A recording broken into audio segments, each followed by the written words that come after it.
I like to jog at night around a small lake not far from my uncle's cabin. During the day, the area is full of fishermen and hikers, so I prefer the peace that comes when the sun is down. The moonlight often shimmers on the water, and it can look magical. One evening, after a busy day, I laced up my sneakers and headed out for my usual run, thinking I would enjoy the quiet landscape and fresh air. As I started my run, I noticed that the night felt different. The breeze off the water was colder than usual, and the woods surrounding the lake seemed darker, as if the trees absorbed more light than normal. I dismissed it as the effects of a cloudy sky and kept my pace steady on the narrow path around the shore. Large pine trees creaked, their branches swaying in the wind. At first, I found it soothing until I spotted something unusual near the muddy patch of ground by the lake. Footprints marked the wet earth, like someone had walked there recently. The odd thing was that the footprints moved away from the water's edge in a single line, but then disappeared abruptly in the middle of the path. There was no turn, no scattering of steps, no sign that the person had jumped aside. Yet the footprints simply ended.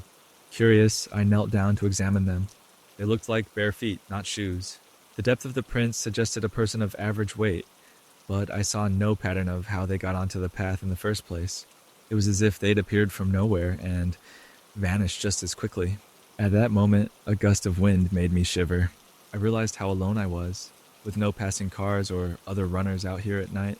Part of me wanted to head back to my uncle's cabin, but my curiosity pushed me forward. After all, I'd jogged this route for weeks with no problems. I rose to continue, telling myself the footprints might be from someone playing a prank, or from an animal whose paw prints just happened to look human. The shore curved gently, allowing me a clear view of the lake's surface whenever I glanced over. The moonlight shimmered on the water, but every so often the ripples formed shapes I couldn't quite make sense of. One moment, I'd see a simple wave pattern. The next, I'd spot something that resembled a face, two shadowy circles for eyes, and a faint line for a mouth. My imagination must be running wild, I thought. But each time I glanced again, the ghostly shape seemed to return. As I continued around the bend, I passed a small wooden dock. I paused there, hands on my hips, catching my breath. The dock's boards were greenish with age, and some sections were so worn they looked unsafe. I decided to walk on it anyway, stepping carefully. Standing at the edge, I gazed over the lake. The reflection of the moon shimmered on the rippling surface, and again I got that strange, impression-like eyes staring from below. A hush blanketed the area. Even the wind seemed to stop, as if the entire lake was holding its breath. My chest tightened with an uneasy feeling. I made myself lean forward a bit to see if there was anything beneath the surface. Of course, there was nothing but weeds swaying in the watery darkness. Yet the hair on my arm stood up. A single ripple spread out from near the center of the lake, making the moon's reflection shift and distort. For a moment, the pattern looked like a wide, silent mouth. I hurried off the dock, returning to the path. My heart pounded not from exercise, but from a growing sense of dread. Trying to shake it off, I forced myself to jog again, focusing on the steady rhythm of my feet. The path skirted the far side of the lake now, where tall reeds and grasses swished in the wind. I heard a faint rustling sound that might have been an animal moving among them. Normally I wouldn't care, but tonight it made me flinch. About halfway around the lake, there's a small abandoned cabin. It's older than my uncle's place, seemingly forgotten by everyone. The windows are boarded up, and the door is covered in scratches, as if wildlife had tried to get in. For a split second, I considered pushing on the door to look inside, but I decided it wouldn't be wise to poke around. Especially not now, with the strange footprints on my mind. Yet I couldn't help but linger, shining my phone's flashlight at the door. The beams revealed more footprints in the dirt, barefoot again, circling the porch and then trailing off into the grass. No second set of prints appeared. It was as if the same single person had wandered around the cabin, only to vanish. I gulped. The wind kicked up again, rustling the bushes and making the old porch groan. A few leaves danced around my ankles. I shone my light around to see if any person might be hiding, but there was nothing. Slowly, I backed away and resumed my run, feeling the night pressing in on me from all sides. When I reached a small clearing, I decided to take a break and calm my nerves. The moon was high now, and the lake sparkled under its pale glow. I lowered myself onto a fallen log to catch my breath. My thoughts leapt back to the footprints. Could they be the prints of someone working on a film project? or maybe a curious wanderer who didn't care about wearing shoes. But the abrupt disappearance unsettled me the most. I felt certain nobody could just stop leaving tracks with no explanation. Breathing more steadily, I tried to reassure myself that I was safe. I was halfway around the lake, so it made sense to keep going and return to my uncle's cabin. I resumed jogging, moving faster than before, eager to finish. The path narrowed again, hugging the water closely. Now and then I caught sight of those eerie face-like patterns on the ripples. Each time I jerked my gaze away. My imagination, I told myself. Nothing more. Suddenly, a splash echoed across the lake, startling me so much that I almost tripped. Heart racing, I searched the dark water, half expecting to see a swimmer or an animal. But the surface was calm again. Just as I convinced myself it was probably a fish jumping, I saw a set of bubbles rising to the top, right where the splash had been. They popped in the moonlight, and for one chilling second, I thought I glimpsed pale skin moving below the surface like an arm or leg. But it disappeared too quickly to be certain. I didn't wait to investigate further. Fear seized me and I ran full speed. The path soon brought me back to the main trail leading to my uncle's cabin. By the time I reached his front door, I was panting, covered in sweat, and my nerves were on edge. I peered back at the lake one last time before stepping inside. It appeared peaceful, bathed in moonlight, as if mocking my panic.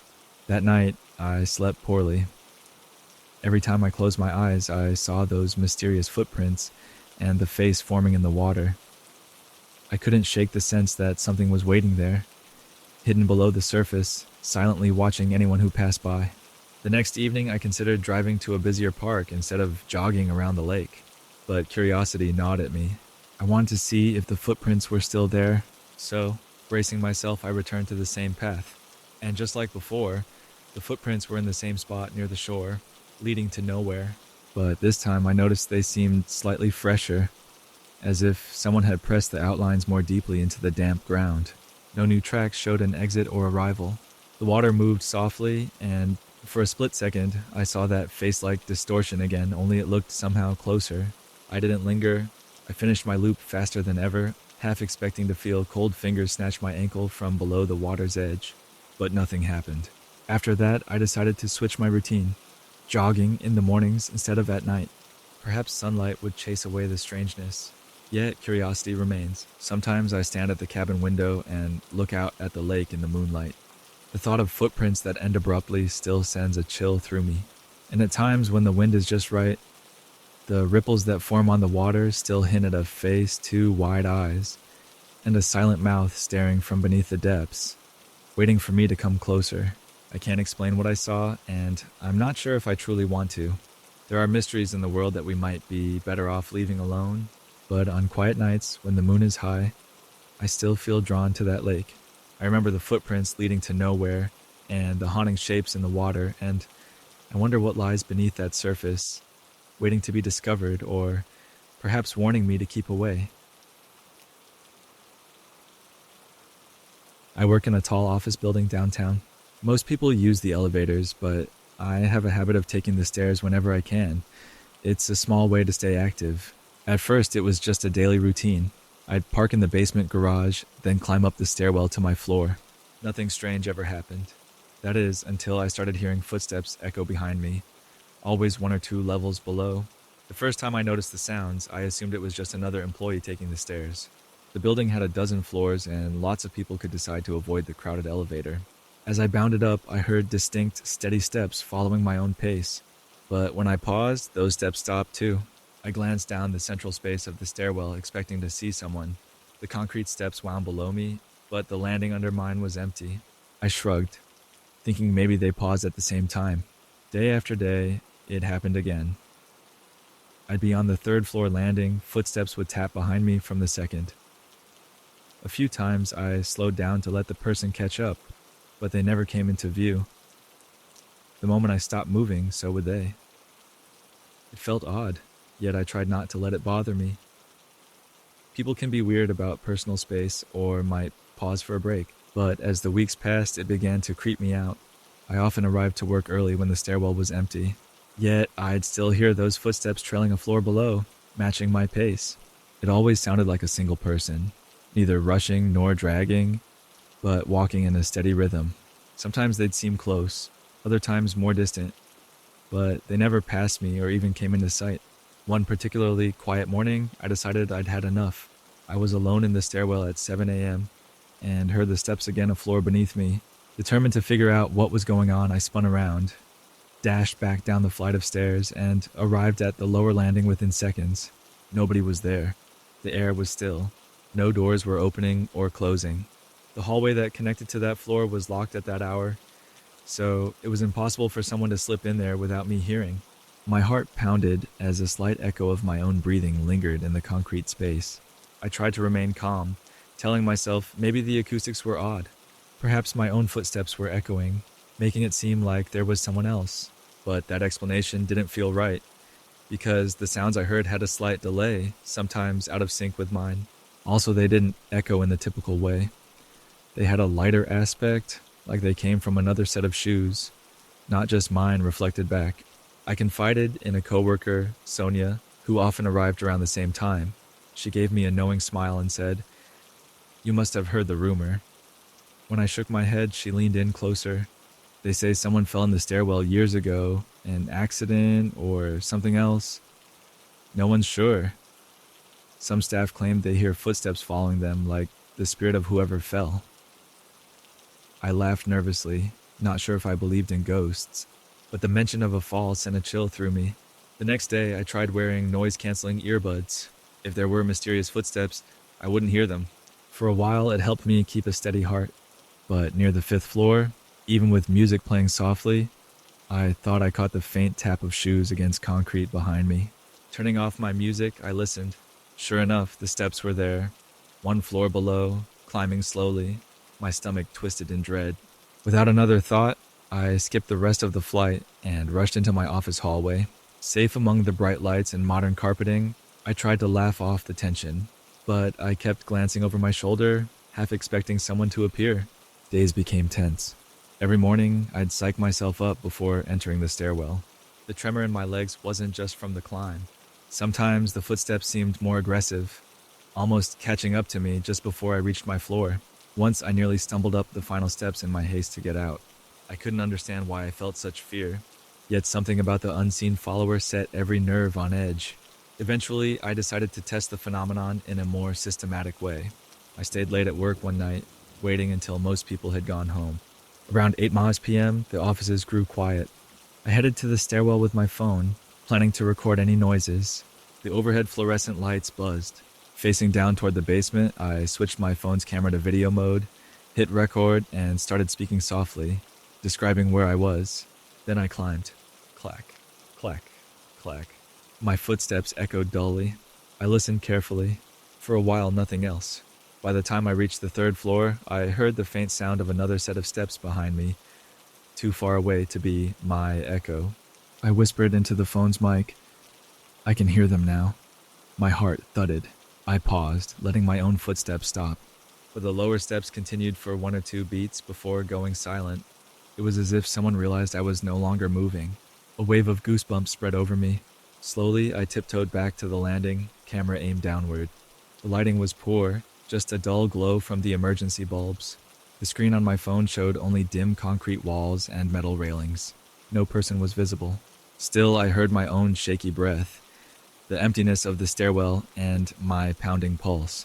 I carefully put my phone in my pocket, deciding I had enough. Heading back up, I strained my ears for any new sounds, but nothing followed me. That night, I played back the video. I could clearly hear my footsteps on each step. Then, faintly, there was a second pattern behind them, slightly offset. When I stopped, the other steps continued for a moment. Chills prickled my skin. As I listened closer, I thought I heard something else. A soft moan or sigh hidden in the background. It might have been the building's ventilation system, but it sounded eerily human. I couldn't be sure. Torn between curiosity and fear, I continued using the stairs in the mornings. Sonia teased me, saying I should just use the elevator, but a stubborn part of me wanted answers, or at least some closure. I started leaving earlier, hoping others might be in the stairwell, but it remained empty every time. Yet the footsteps persisted, always trailing at least 1 floor below. One day, I decided to confront the phenomenon head-on again. After hearing the footsteps behind me, I announced loudly, "Hello? Who's there? My voice rang out, echoing through the tall shaft. For a second, I thought I heard a faint reply, like a whisper of my name so soft I wasn't sure if I imagined it. Heart pounding, I hurried to the next landing to catch whoever it was. The steps had stopped. The flights below were vacant. I even peered over the railing, seeing only empty space spiraling down. My skin prickled with alarm. A week later, building management announced some maintenance in the stairwells. They set up signs, asking tenants to use the elevator for a day or two. I almost felt relief that I had an excuse not to go in there. But on the second morning of repairs, I came in early, found everything quiet, and noticed the sign was gone. Hoping the maintenance crew was still around, I stepped into the stairwell. Pieces of paint and drywall dust littered part of the landing, along with buckets of supplies. No worker was in sight, so I headed up to my office floor. Sure enough, partway up, the footsteps returned steady, echoing from one level below.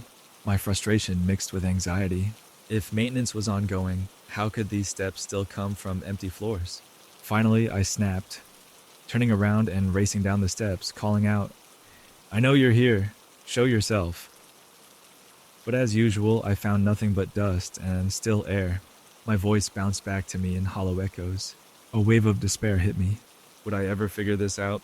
Off in a corner, near a stack of supplies, I spotted a crumpled piece of paper. I picked it up, a half-finished note from one of the maintenance workers. It read, "Stairwell fix halted found crack near 4th floor. Seems from an old accident." My heart squeezed. The rumor about someone falling flashed back into my mind. Could the footsteps belong to that person's memory, stuck replaying their final moments? I left the stairwell feeling a heavy sadness I couldn't fully explain. The building's busy energy washed over me as I headed to my desk. But all day, my thoughts lingered on that piece of paper. An old accident, a crack in the structure. Maybe that was tied to the mysterious echo of steps.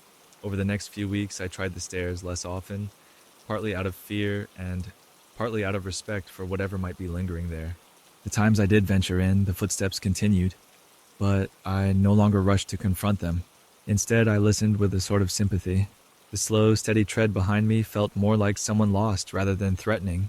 Each time I left the stairwell, I whispered, "I'm sorry," under my breath, as if acknowledging the presence. Eventually, the building completed all maintenance in the stairwells. Management repainted the walls, added new lighting, and sealed any cracks. I half expected the footsteps to vanish along with the old walls and creaky steps, but the first time I climbed after the renovations, I still heard them. Now, though, they seemed quieter, more distant. It was as if the spirit or echo or whatever it was fading. Nowadays, I still take the stairs. Not every day, but often enough. The footsteps appear occasionally, always behind me, yet never catching up. I don't fear them as I once did. Sometimes I pause and wait, letting the stairwell fall silent. Then I continue on, softly telling that hidden presence, "Rest now," or "It's okay." I'm not sure if it hears me. I haven't told many people about this side of the story. Some wouldn't believe me. Others might laugh or think I'm imagining things. Even Sonia, friendly as she is, remains uncertain. But inside, I feel a strange peace about the whole experience. Whoever fell in that stairwell, if they're still there in some form, I hope that one day those footsteps will stop following and they can find rest. Until then, I climb, leaving the echoes of the past behind me, step by step.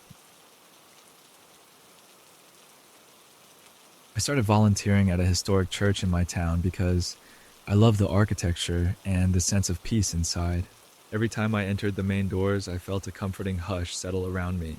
The building dated back to the 1800s, with tall Gothic windows and stone walls that whispered of past centuries.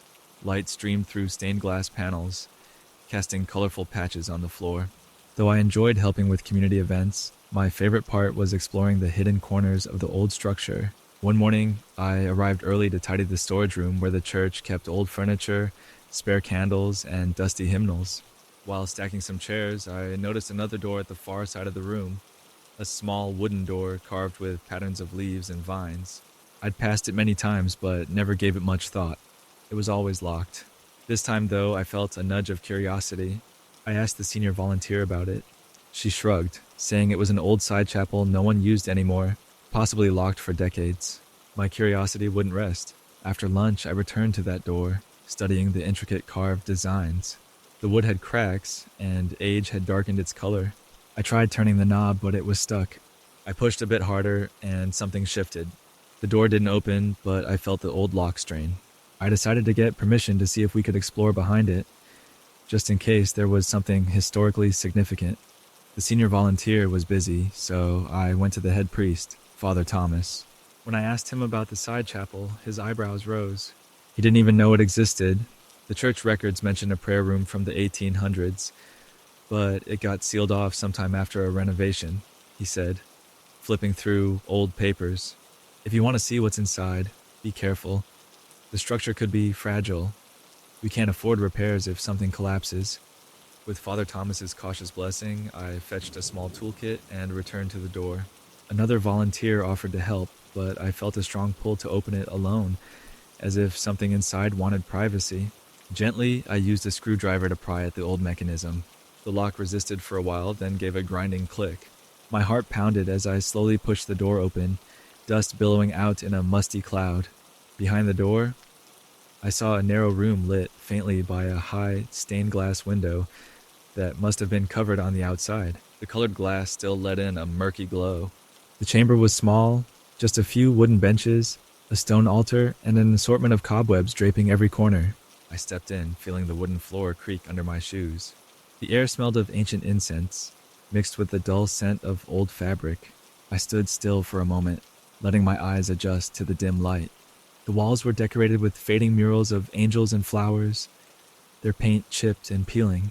A long-forgotten silence lingered here, as though centuries of prayers were trapped within the stone. My heart felt heavy and excited at the same time. I lifted my phone to use its flashlight, revealing more details. A carved wooden lectern, a dusty Bible open to a page I couldn't read, and a tall candlestand topped with wax drippings. Suddenly behind me, I heard a soft whisper.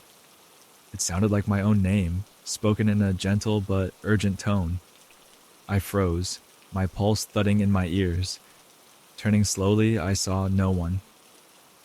The door was slightly ajar, with pale light from the storage room beyond. "Hello?" I said, my voice echoing. No answer. A shiver ran up my arms. The whisper had sounded real, yet the accent was unfamiliar, a lilting rise and fall, as if from a place I'd never been. Maybe it was just my imagination. I took a deep breath, telling myself that old buildings can play tricks with echoes. To distract my nerves, I examined the altar more closely. Dust lay thick on its surface, but I could see faint inscriptions carved into the stone. Names, dates, or maybe prayers. My flashlight picked out letters in a language I didn't recognize. I traced them with a fingertip, feeling the grooves. A hush blanketed the room, like the air was waiting. Then it came again, a whisper, definitely saying my name in that same strange accent. "Please." This time there was a pleading tone. I swung around, shining my light across the benches. Empty. I moved the beam along the walls and up to the ceiling. Spiderwebs glistened, but no living presence. Yet the voice seemed so close. My heart pounded. Feeling a mixture of dread and wonder, I placed my hand on one of the benches. The wood felt chilled and damp, as though it had not seen warmth in ages. A question burned in my mind. Who was calling me, and why? As I stood there, the faint candle stand caught my eye. One of the old dusty candles flickered, impossible, because there was no flame. Yet I swore I saw a tiny glow for a second, like a spark. I approached, leaning down to check. The candle was unlit, but I felt a slight draft from somewhere. Perhaps that breeze caused a ripple of movement. Trying to regain my composure, I reminded myself to document the room for the church records. I began snapping photos with my phone camera. The dusty Bible, the faded murals, the carved altar. My hands trembled a bit as I tapped the screen. Every creak in the floor made my nerves jolt. As I was finishing, The door swung shut behind me with a muffled thud. Darkness closed in, broken only by the stained glass window's gloom and my flashlight's narrow beam. Panic rose in my chest. I rushed to the door, pulling the knob. It wouldn't budge. The old wood felt stuck again, like the lock had jammed from the inside. A wave of fear hit me, and I banged on the door, calling for help. No one answered. They might not hear me because the storage room was large, and everyone else was busy in the main areas of the church. My heart pounded louder than my knocks. Trying to steady myself, I tested the lock, wiggled the knob, but it was useless. Then, out of the silence, came that whisper, "Do not fear." My phone's flashlight flickered, or maybe my hand shook. The voice was gentle even as it sounded ancient. It pronounced each word in a soft accent, one I still couldn't place. Instead of feeling terror, I felt a strange calm settle through me, as if the words carried some soothing power. I turned around, pressing my back to the door. "Who are you?" I whispered, trying to keep my voice steady. The air felt heavy, like a presence hovered just out of sight. No direct answer came, but I sensed longing, an unspoken wish for company or release. I thought of all the prayers once uttered in this room, of people kneeling at the altar. Could a lingering spirit remain here, lonely and forgotten? My mind raced with possibilities. The accent in the voice might date back to the church's earliest years, maybe an immigrant priest or a devoted parishioner. The sense of calm deepened, as though invisible hands guided me closer to the altar. I found myself setting my flashlight on the lectern, letting its beams skim across the stone. The carved letters glowed faintly under that light. Carefully, I bent over the old Bible, brushing dust off the fragile pages. The print was faded, and some passages were in English, but others in a language I couldn't identify. I turned more pages until I saw a prayer written in a neat old script. I recognized a few words, something about mercy, about finding rest for the weary. As I stood there trying to decipher the lines, a gentle breeze moved through the room again, stirring my hair. A faint sigh seemed to echo, "Pray with me." I couldn't say if the words formed in my mind or if I actually heard them. Either way, my knees felt weak, and I sank onto the bench. My eyes stung with unshed tears, not from sorrow, but from a sense of deep compassion. I closed my eyes, letting the hush envelop me. In that silent moment, I mouthed a simple prayer of peace, not bound by any formal religion, but from my heart, hoping whoever lingered here found comfort. The air felt warm for a second, like a soft touch on my shoulder. When I opened my eyes, the drifting dust in the flashlight beams seemed to glow more brightly. Suddenly, a rattling noise broke the silence. Someone was trying the door from the outside. The knob turned, and with a loud creak, the door finally opened. Light from the storage room spilled in, revealing Father Thomas and the senior volunteer. Their faces were filled with concern. "What happened?" "We heard knocking," Father Thomas said. I stood up slowly, feeling drained yet oddly calm. "I got stuck," I murmured. The door locked behind me. My voice sounded distant, even to my own ears. They helped me out, worried about my pale expression. I tried to explain the locked door and the old chapel's condition. Father Thomas advised me to rest, offering a glass of water. He and a few others went to inspect the prayer room. After a while, they came back, saying it was dusty, cramped, and in need of repairs, but they noticed nothing else unusual. I didn't tell them about the whispers. Something in me felt it was a private encounter meant just for me. As I continued my volunteer work over the following weeks, I often thought of the forgotten prayer room. Father Thomas arranged for a small restoration team to clean it up and preserve any historical details. Whenever I passed nearby, I felt a gentle, soothing presence. Though I never again heard a direct whisper, I sensed a quiet gratitude, a feeling that the soul who once lingered there had found some measure of peace. Sometimes, in quiet moments, I recall that voice saying my name in an unfamiliar accent, urging me not to fear. I still cannot explain it fully. Perhaps the walls captured old prayers that somehow spoke out, or maybe a spirit long overlooked found a chance to speak at last. Either way, I carry that memory with a kind of reverence, a reminder that even in forgotten corners, a gentle voice may call us, seeking comfort and offering peace. I took the position at the old lighthouse to escape the rush of city life. The idea of standing guard by the sea, high above the crashing waves, sounded peaceful. The lighthouse sat on a rocky cliff facing an endless stretch of gray water. Gulls circled overhead, and salty air clung to my clothes. My main job was straightforward: keep the beacon on at night so ships wouldn't lose their way.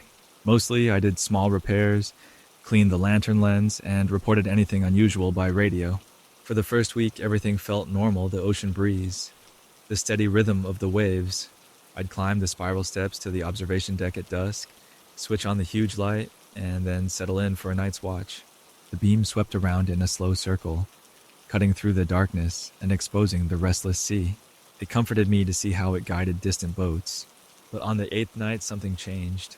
I was leaning on the railing, letting the beam of light rotate past me.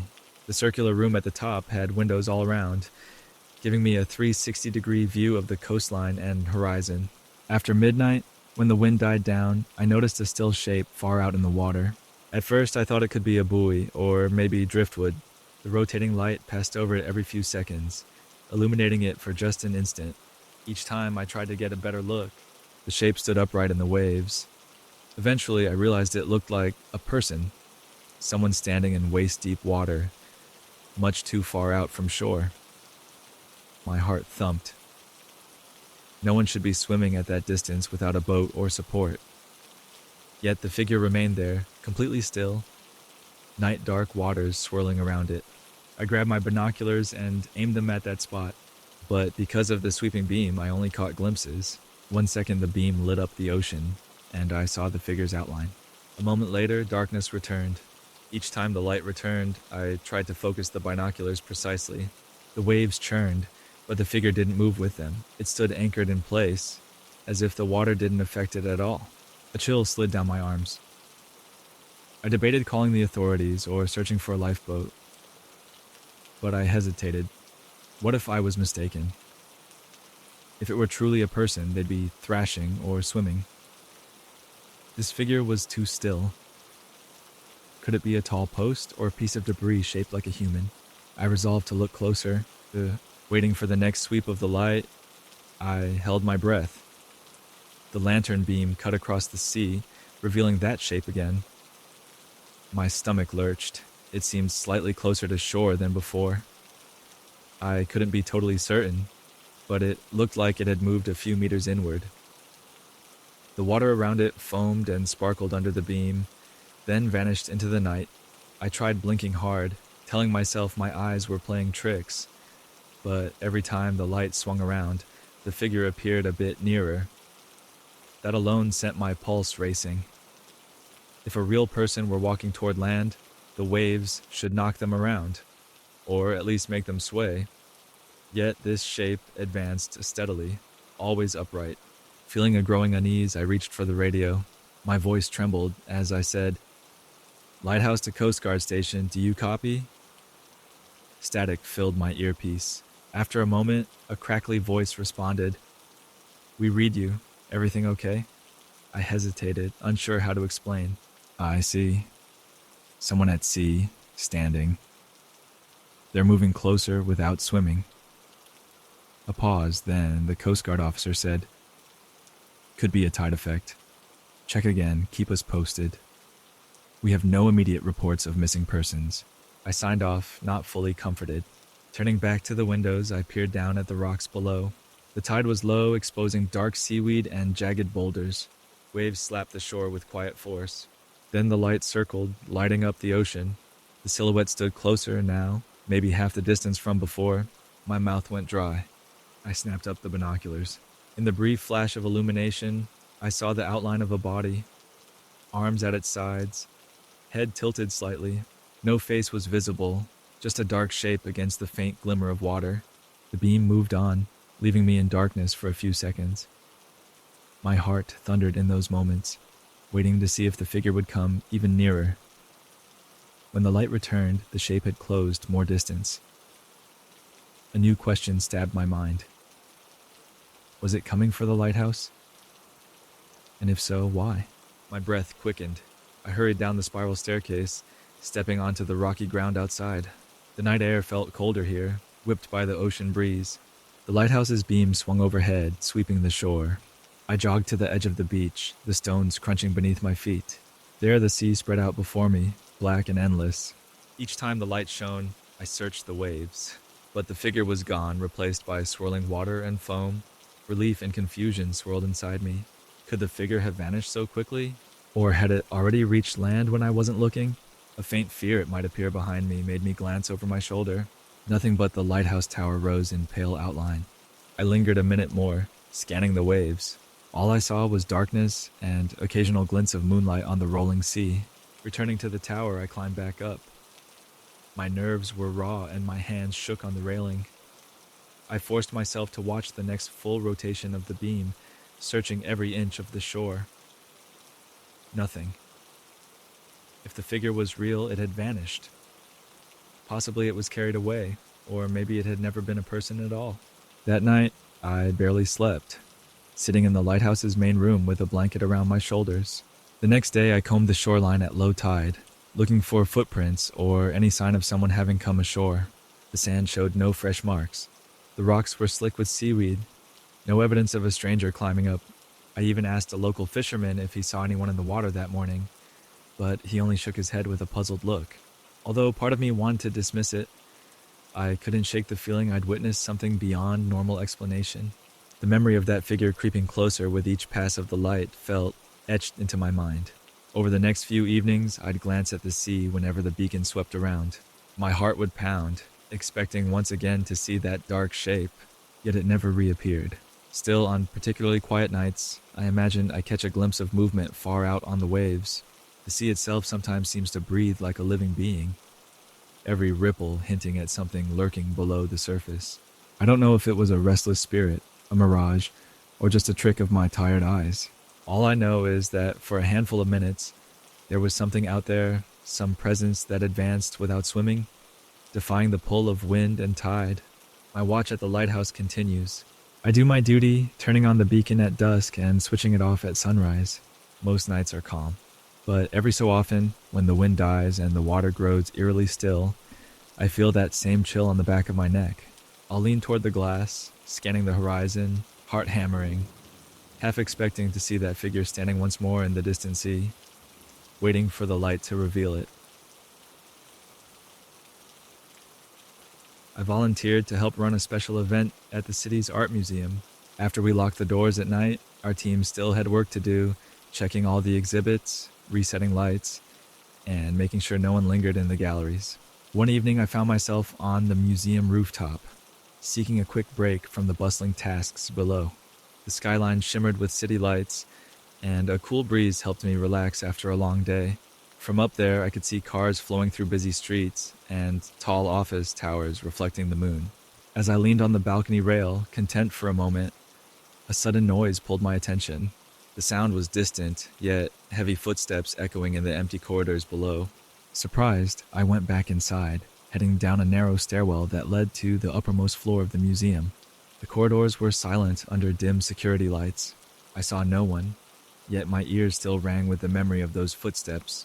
I decided to join the security guard on duty, hoping he could explain the noise. The guard's name was Eric. He sat in a small monitoring room surrounded by screens showing live feeds from security cameras. When I asked if someone else was inside the museum, he frowned. I locked the entrances myself, he said, tapping the screens to cycle through different camera angles. So far, they only showed motionless statues and empty hallways. Just as I was about to leave, we both heard it, a dull thud echoing up from the lower galleries. Eric quickly rewound footage on one camera, searching for any sign of movement. That was when we saw something odd. A shadow shape crossing from one side of a gallery to the other, passing behind a bronze sculpture. But the feed showed no actual person, just that dark silhouette drifting across the floor. My skin prickled.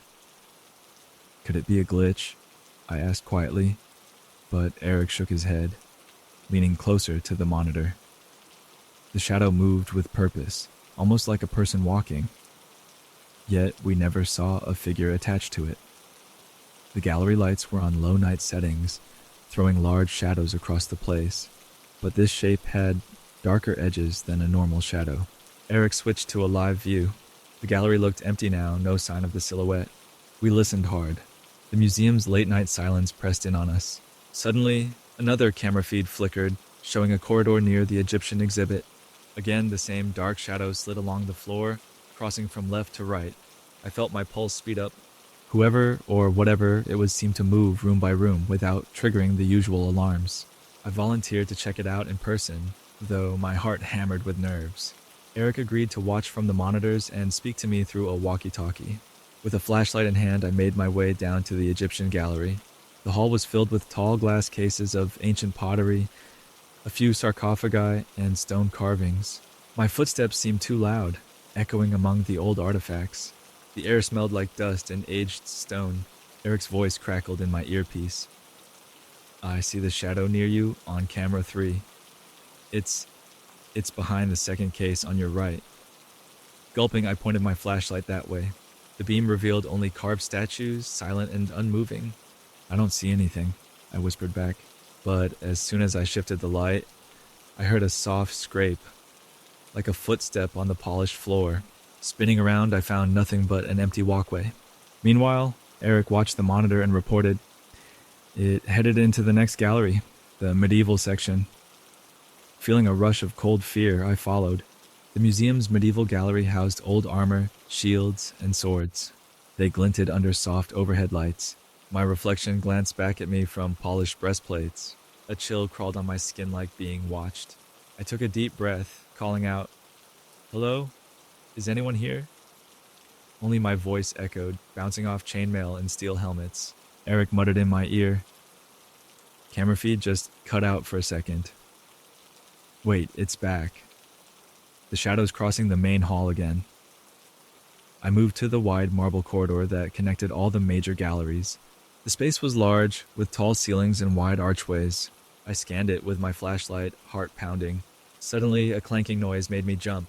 Whirling around, I saw a statue pedestal trembling slightly as if bumped, but no one stood near it. We spent the next hour chasing that shadow through the museum, guided by Eric's camera updates. Each time we spotted it on screen, I'd rush there, only to find emptiness. At one point, we saw the shadow creep through the prehistoric exhibit, past towering dinosaur skeletons. Another time, it glided by Renaissance paintings, its outline flickering under the dim lights. The more it moved, the more uneasy I felt. This wasn't an ordinary intruder. No normal person could dodge us so effectively while showing up as just a silhouette. Finally, near midnight, the footsteps stopped. Eric and I met back at the security room. We played back the recordings, stunned by how this dark shadow roamed the galleries, as if it had a life of its own. Sometimes it clung to a wall's edge, bending around corners. It never set off motion sensors or alarms. When we tried searching those same spots, we found no footprints or signs of forced entry. Just silent exhibits as though nothing unusual happened. Eric, looking shaken, confessed that other guards sometimes reported strange noises, but never this clear. He joked nervously, maybe some leftover spirit from an ancient relic. I couldn't entirely laugh it off.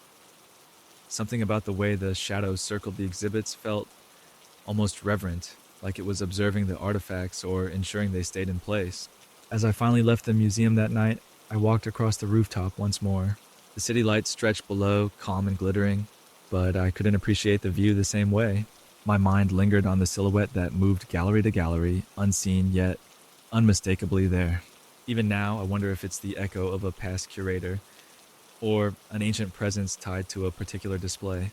I still volunteer there sometimes, though I'm more cautious when the lights go down. At closing time, I often pause, listening for those heavy footsteps. Occasionally, I hear them, just a faint echo on the floor below, fading into the hush of history. The security cameras still catch that dark shape now and then, drifting between statues and paintings, leaving us with more questions than answers. The Transit Authority wanted to update their records, and I had experience in surveying hidden or disused areas. I felt excited at first. Venturing into the tunnels seemed like an adventure. However, I didn't expect the odd things I would discover in the darkness beneath the streets. Early one morning, I walked down a dim staircase to a seldom-used platform. Yellowed signs hung overhead, once showing train routes, but now too faded to read. The walls wore peeling paint, and patches of black mold dotted the corners. A stale, musty smell told me the ventilation hadn't been active for a long time. This line had been shut down years ago, replaced by newer, more modern routes. I had permission from the city, armed with a map and a flashlight, plus a headlamp. My boots echoed on the cracked floor as I made my way beyond the locked gate that separated the old platform from the main tunnel. The air felt cooler there, with a steady drip of water somewhere up ahead. My heart beat faster, both from excitement and a twinge of unease. I flicked on my flashlight, its beam cutting through swirling dust motes. The old tunnel stretched into blackness. Rusting tracks lined the ground, covered in dirt and grimy puddles. My job was to follow the route about half a mile in, marking structural features on a digital tablet. I planned to check for signs of collapse or dangerous debris. Despite the gloom, I found the work straightforward. At first, record a cracked wall here, a damaged support beam there, occasionally snapping a photo for evidence. But about 10 minutes in, I noticed something that made my pulse speed up. Fresh footprints in the dirt. They led along the tracks deeper into the tunnel. I knelt down to get a better look. The prints looked recent, maybe from that same day, judging by how well defined they were. They weren't from construction boots or big shoes either. They appeared smaller, more like a child's footsteps. An uneasy feeling stirred in my chest. What would a child be doing in an abandoned subway tunnel? I stood up, shining my flashlight ahead. Hello? My voice echoed back, mingling with the steady drip of water. No response, just silence pressing in from all sides. I told myself it might be a lost person, or perhaps a young explorer. My conscience nagged me to investigate. Following the footprints, I noticed they moved erratically from side to side. The ground was uneven, with dirt piled up in some areas. Before long, my flashlight flickered, cutting out briefly. I tapped it against my palm, and it steadied. The batteries were new, so it shouldn't have dimmed like that. Shrugging it off, I kept walking. Further in, the footprint stopped near a crumbling wall. Lying there in the dirt was a small child's toy, a plastic car with chipped paint. My heart lurched. I picked it up, brushing away grime. It felt odd to see something so harmless and familiar in the middle of this dark tunnel. The car's wheels still turned if I flicked them. Slowly, I laid it back down, deciding maybe I'd collect it later to see if it belonged to a missing child. My radio crackled. The voice of my supervisor, Miles, asked, "All good down there?" I held the device close. "Found recent footprints. Could be someone living or wandering in here." Miles sounded concerned. "Any sign of them?" I shook my head, then realized he couldn't see me. "No, just footprints and a toy car," I replied. "Keep going, but be careful," he said. I switched my flashlight to a brighter setting, scanning the tunnel. Broken wires and old cables dangled from the ceiling. I listened for any hint of movement. Each time a drop of water fell, it reminded me how empty this place should be. Still, the presence of footprints in that toy implied I wasn't alone. The further I went, the more my flashlight flickered. At times, it dimmed so much I had to use my headlamp instead, though that too seemed to pulse oddly. I cursed under my breath, wishing I had extra batteries, even though the ones I had were practically new. My nerves began to prickle. It wasn't just the faulty lights. Something about the tunnel felt thicker, as if the air itself carried an unsettling energy. Suddenly, out of the corner of my eye, I saw a quick movement. I turned, shining my light on the spot, but found only damp walls and old cables. My heart hammered. "Hello? Is someone there?" My voice echoed again, loud yet lonely. No answer. But I felt sure something had darted just out of sight, a bit of motion in the darkness. I picked up my pace, telling myself I needed to finish the mapping and leave. My digital tablet beeped as I marked a large crack in the ceiling. I paused to snap a photo, and I thought I heard a faint scuffling noise behind me, like small feet brushing the dirt. Spinning around, I aimed the flashlight down the tunnel. Still nothing. My palms grew sweaty and my breath felt tight. About 50 yards farther, I came to a half-flooded section. Water pooled on the tracks, reflecting my light in ripples. Stepping carefully, I tried not to splash. That's when my flashlight flickered again and stayed off. No matter how much I tapped or shook it, It didn't return. I had to rely on my headlamp, its beam narrower but steady for now. Kneeling, I fiddled with the flashlight's battery compartment, my nerves fraying with each echo of dripping water. But then I caught a reflection in the water's surface. Swiftly, I looked up. Under my headlamp's glow, a small figure stood about 20 feet away, half hidden behind a broken concrete beam. My chest seized. It looked like a child no taller than my waist, wearing something dark and ragged. "Hey!" I called gently, raising my hand to show I wasn't a threat. "It's not safe here, let me help you." The figure didn't respond. Instead, it darted to the side, disappearing behind rubble where the tunnel bent. My heart pounded. Could a kid really survive down here all alone? Quickly, I radioed Miles. "There's a child in here. I just saw them. They ran off." Miles's voice returned with alarm. "A child? That's serious. I'll contact the city and see if we have any missing person reports. Keep trying to reach them, but don't put yourself at risk." I splashed through the water, following where the child had gone, guilt and worry twisted in my stomach. If a kid was lost or homeless in these tunnels, I had to do something. Rounding the bend, I shone my headlamp. The path led to a collapsed section, big chunks of concrete blocking the way. No sign of the child. Still, I heard soft echoes, either footsteps or shuffling near the debris. Suddenly, my headlamp flickered too, plunging me into darkness for a split second. Panic seized me. When it came back on, I saw a glimpse of the child's face peeking between two large stones, a pale, frightened face with wide eyes. They made no sound, just stared. "It's okay," I tried to say gently. "I won't hurt you." But then the light flickered again, and when it returned, the child was gone. Desperate, I climbed over some of the rubble, shining the light down a narrow gap. It looked like a small crawl space beyond the blocked passage, maybe leading to another corridor or utility shaft. The opening was too tight for me to follow. My pulse hammered, imagining a child crawling in there. I called again, voice shaking. "Please come out. We can find you some help." Only silence responded. I felt a tug of cold night air drifting from that gap, suggesting there was a hidden vent to the surface. Perhaps the child used those passages to move around the city unnoticed. With no way forward, I retreated, uneasy about leaving them behind, but unable to chase them. I decided to radio for help and guide a rescue team here. Yet the radio, which had worked moments ago, now only hissed static. My unease deepened. The entire tunnel system felt suddenly hostile, like it wanted to keep its secrets. I turned around, intending to head back the way I came, but my footsteps echoed strangely, as if repeated by another pair of feet. My headlamp flickered again, revealing quick flashes of something scuttling behind pillars or dipping behind old beams shadows never in full view. Perhaps the child wasn't alone? Fear gnawed at me. I forced myself to move calmly, retracing my route.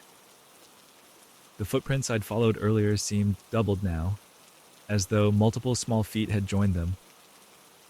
At one point, I nearly slipped on a wet patch, catching myself against the wall. My heart pounded, the notion of unseen watchers raising every hair on my neck. Finally, I came back to the spot where I'd seen the toy car. It was no longer on the ground. I shone the headlamp around, but the car was gone, as though someone had taken it. The significance of that small detail rattled me. A lost child might cling to a favorite toy, but why leave it, then remove it later? My mind swirled with questions and unsettling possibilities. As I hurried on, my radio abruptly crackled back to life. Miles's worried voice shouted, "Are you there? Respond." I nearly dropped the device in surprise. "I'm here," I responded breathlessly. "I'm coming out. The child might not be alone. Something's off." Miles told me to meet him at the entrance, and we'd get a search team to help. My last stretch of the tunnel felt longer than before. Each step sounded loud in the empty space. My headlamp's beam shifted from side to side, revealing rusted rails, old cables, and dark alcoves that could hide anything. At times, I thought I caught glimpses of movement in the corners of my vision figures crouched low, only to vanish when I turned my head. The sense of being watched never left me. Whenever my light dimmed, a surge of panic rose in my chest, and I'd mutter a quick prayer that it wouldn't go out completely. Thankfully, it stayed on, however faint at times. At last, I saw the faint glow of the main walkway, the locked gate in sight. Breathing a sigh of relief, I reached for the keys to let myself through. As I stepped onto the old platform, Miles appeared, worry etched on his face.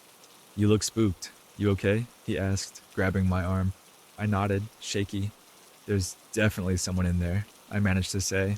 "We contacted city officials immediately.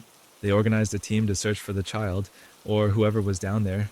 When the team arrived with better lighting and equipment, we guided them to that collapsed passage, describing what I had seen. They spent hours exploring, but according to their findings, no one turned up. They found signs of recent activity, fresh footprints, a few scattered items, even the toy car wedged in a crack, but no living person. Days later, official statements suggested it might be a group of homeless people using the tunnels, or possibly runaways who knew hidden routes. Still, some of the rescue workers hinted that the footprints seemed too small, too numerous, with no clear adult prints to accompany them. The deeper they searched, the more confusing the tracks became, like they vanished into walls and impossible dead ends. I never got a solid answer about that mysterious child or the other fleeting shapes I believed I saw. Even so, the memory of that pale face peering out from the rubble haunts me. Whenever I pass the entrance to that old line, I think about the flickering flashlight and the child's footprints in the dirt. It reminds me that beneath our busy streets and daily routines, there can be hidden stories, some perhaps better left undisturbed. I still work on mapping projects, but I haven't returned to that abandoned tunnel section. The city placed a heavier gate there, and rumor says they might fill certain parts with concrete for safety. A small part of me hopes they don't, in case there truly is a child or children still wandering the dark passages. Another part of me wonders if closing them off for good might be best, letting whatever prowls that underground world remain forever in darkness, far from curious eyes. I never thought my part-time job at the open-air market would lead to anything unusual.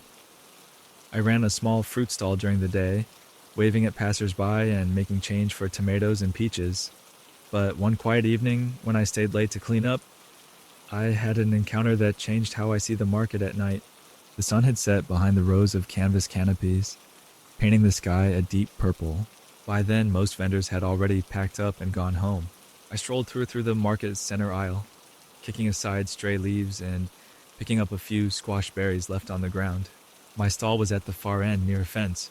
I could see the glow of streetlights outside, but inside the market, shadows stretched long across the concrete floor. One of my final tasks was to check the trash and compost bins for any overripe produce that needed disposing. I paused near some wooden crates stacked against a pillar, half filled with spoiled fruits and vegetables. That's when I heard a rustling sound, like a hand sifting through the squishy remains of tomatoes and lettuce.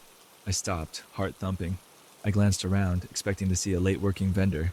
Instead, I saw a tall shadow hunched over the crates. The overhead bulbs in this part of the market flickered, casting an uneven light. It was hard to make out details, but the figure looked almost transparent-like. It was made of shifting darkness rather than solid flesh. My breath caught in my throat. Summoning a bit of courage, I called out softly, "Hello?" The shadow jerked upright, as if startled. Then, in a strange, echoing voice, it whispered back, "Hello." My stomach twisted in fear and curiosity all at once.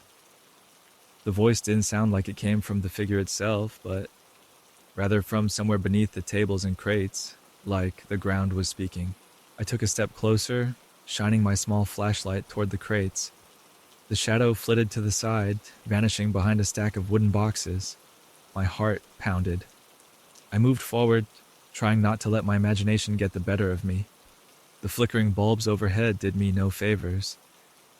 Every time they dimmed, I feared the shadow would reappear behind me. I tentatively peeked behind the crates. The spoiled produce lay scattered in messy heaps. Nothing seemed disturbed, but as soon as I straightened up, I felt a slight breeze brush my shoulders.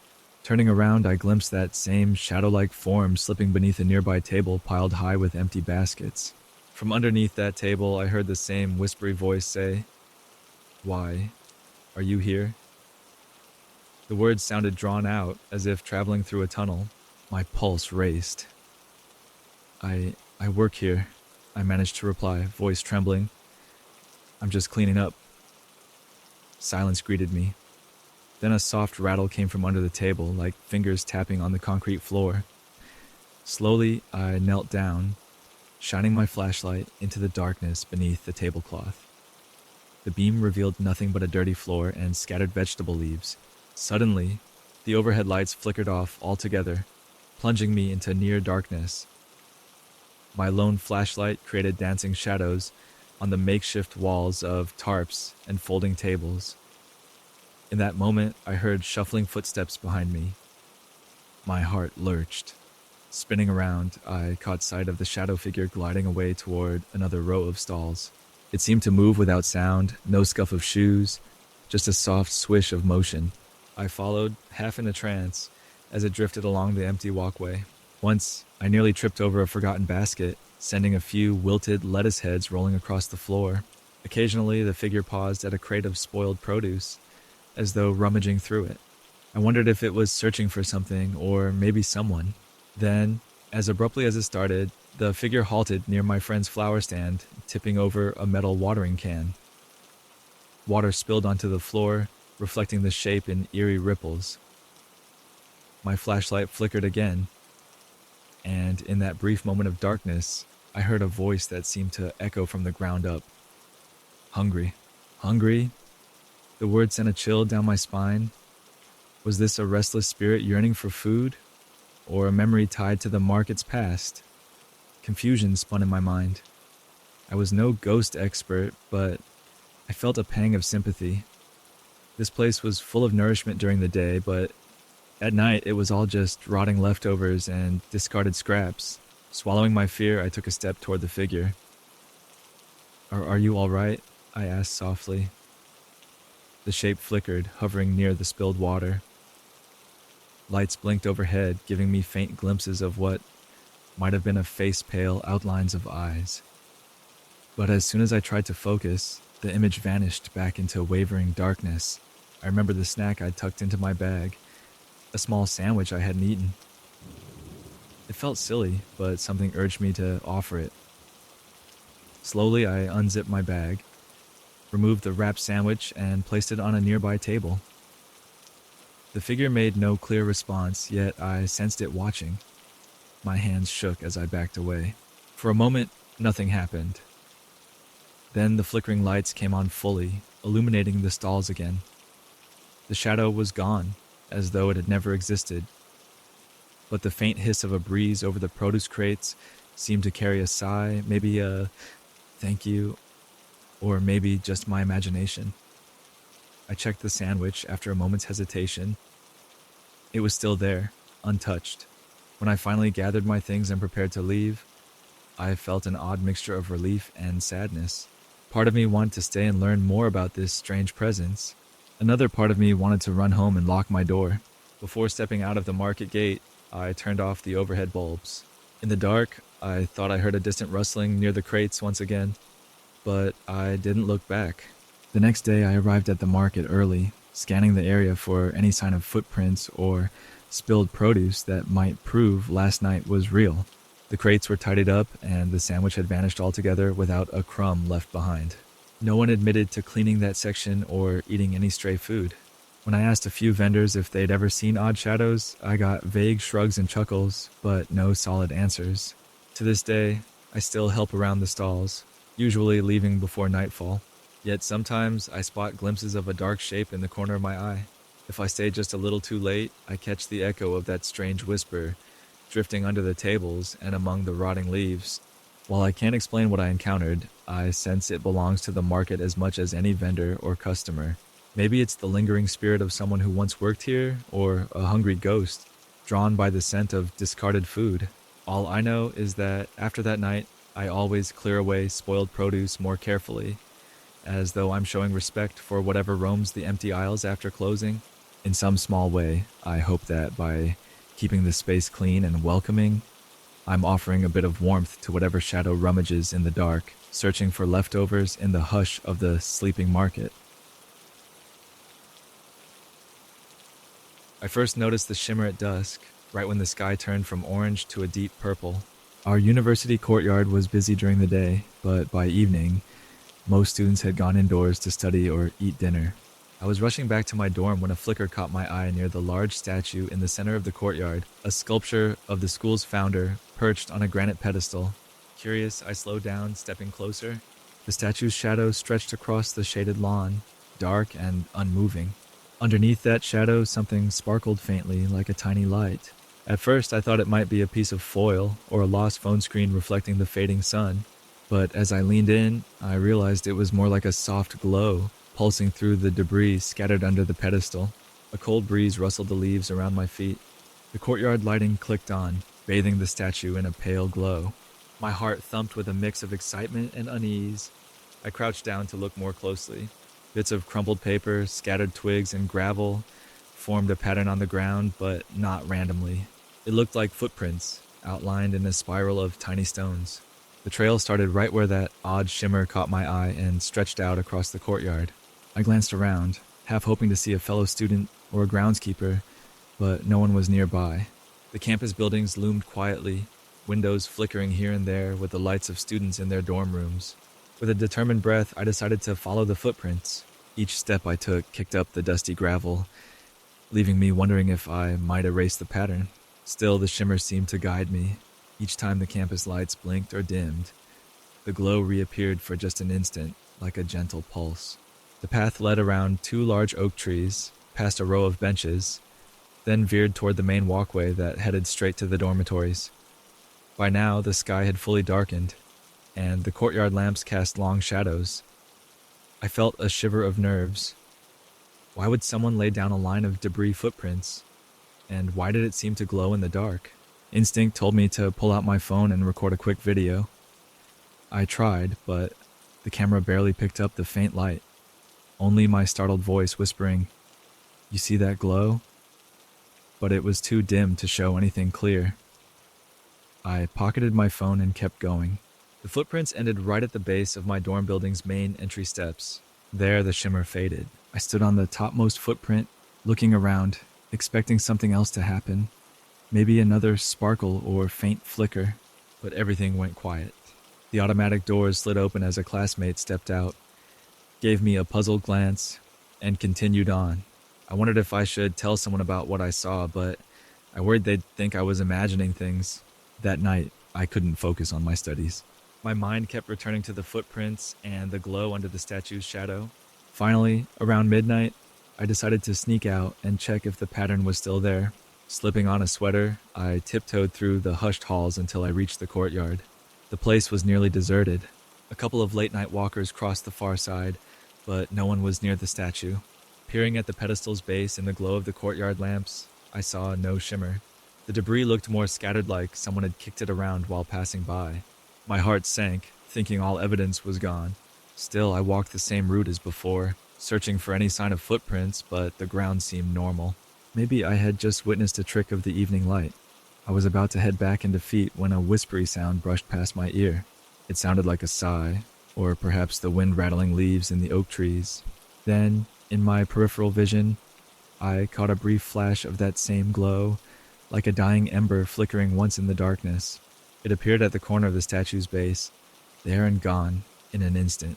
When I turned, nothing remained. The next day, I spoke to Astrid, my best friend, who loved investigating campus legends. She listened intently, eyes widening at my story. We decided to return to the courtyard that afternoon to see if we could spot anything strange in daylight. The statue looked ordinary in the sun, dappled with bird droppings and a layer of dust. The ground had been swept clean by maintenance staff, showing no trace of leftover footprints. We circled the pedestal, tapping it in case there was a hidden compartment, but found nothing. That statue's been here since the university's founding, Astrid remarked, tilting her head to examine the old plaque that read 1892. Maybe it's just old rumors.